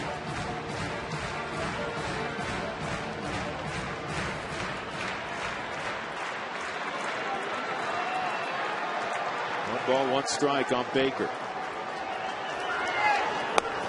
He's just off today a little bit, George. That pitch missed by 3 feet. Yep, not hitting his targets where he is. It's all about release point. He's thrown 21 pitches in the game. 11 of those have been for a ball. Which is completely unlike Houston Street. Very good numbers at Coors Field for Jeff Baker, a place he used to call home. Lynette again goes to the outside corner. And this is a pop-up down the right field line. Smith near the seats. And no play. 2-2.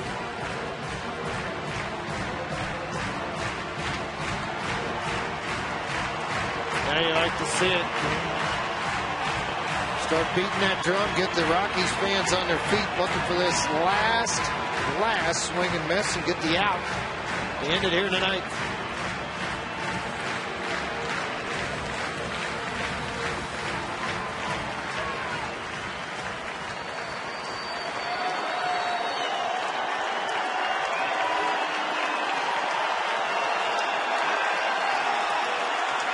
Eight, 7, 2 outs. Here's the 2-2 to Baker. He's got it. And the Rockies have swept the Chicago Cubs. They've won 4 straight.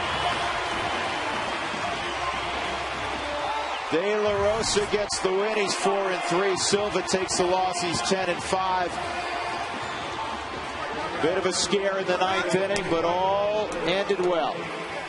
The Rockies win at 8-7 as Street strikes out Jeff Baker on a good slider. Today's delivery of the game brought to you by Jimmy John's. The work of Jorge De La Rosa. He went 6 2/3. He allowed 3 runs on 8 hits. Struck out 5, walked a couple. Jorge did a nice job. That's 3 straight very good starts for Jorge De La Rosa. So the Rockies are now 55-50. The Cubs fall to 46-59. Their season series is done. Rockies will have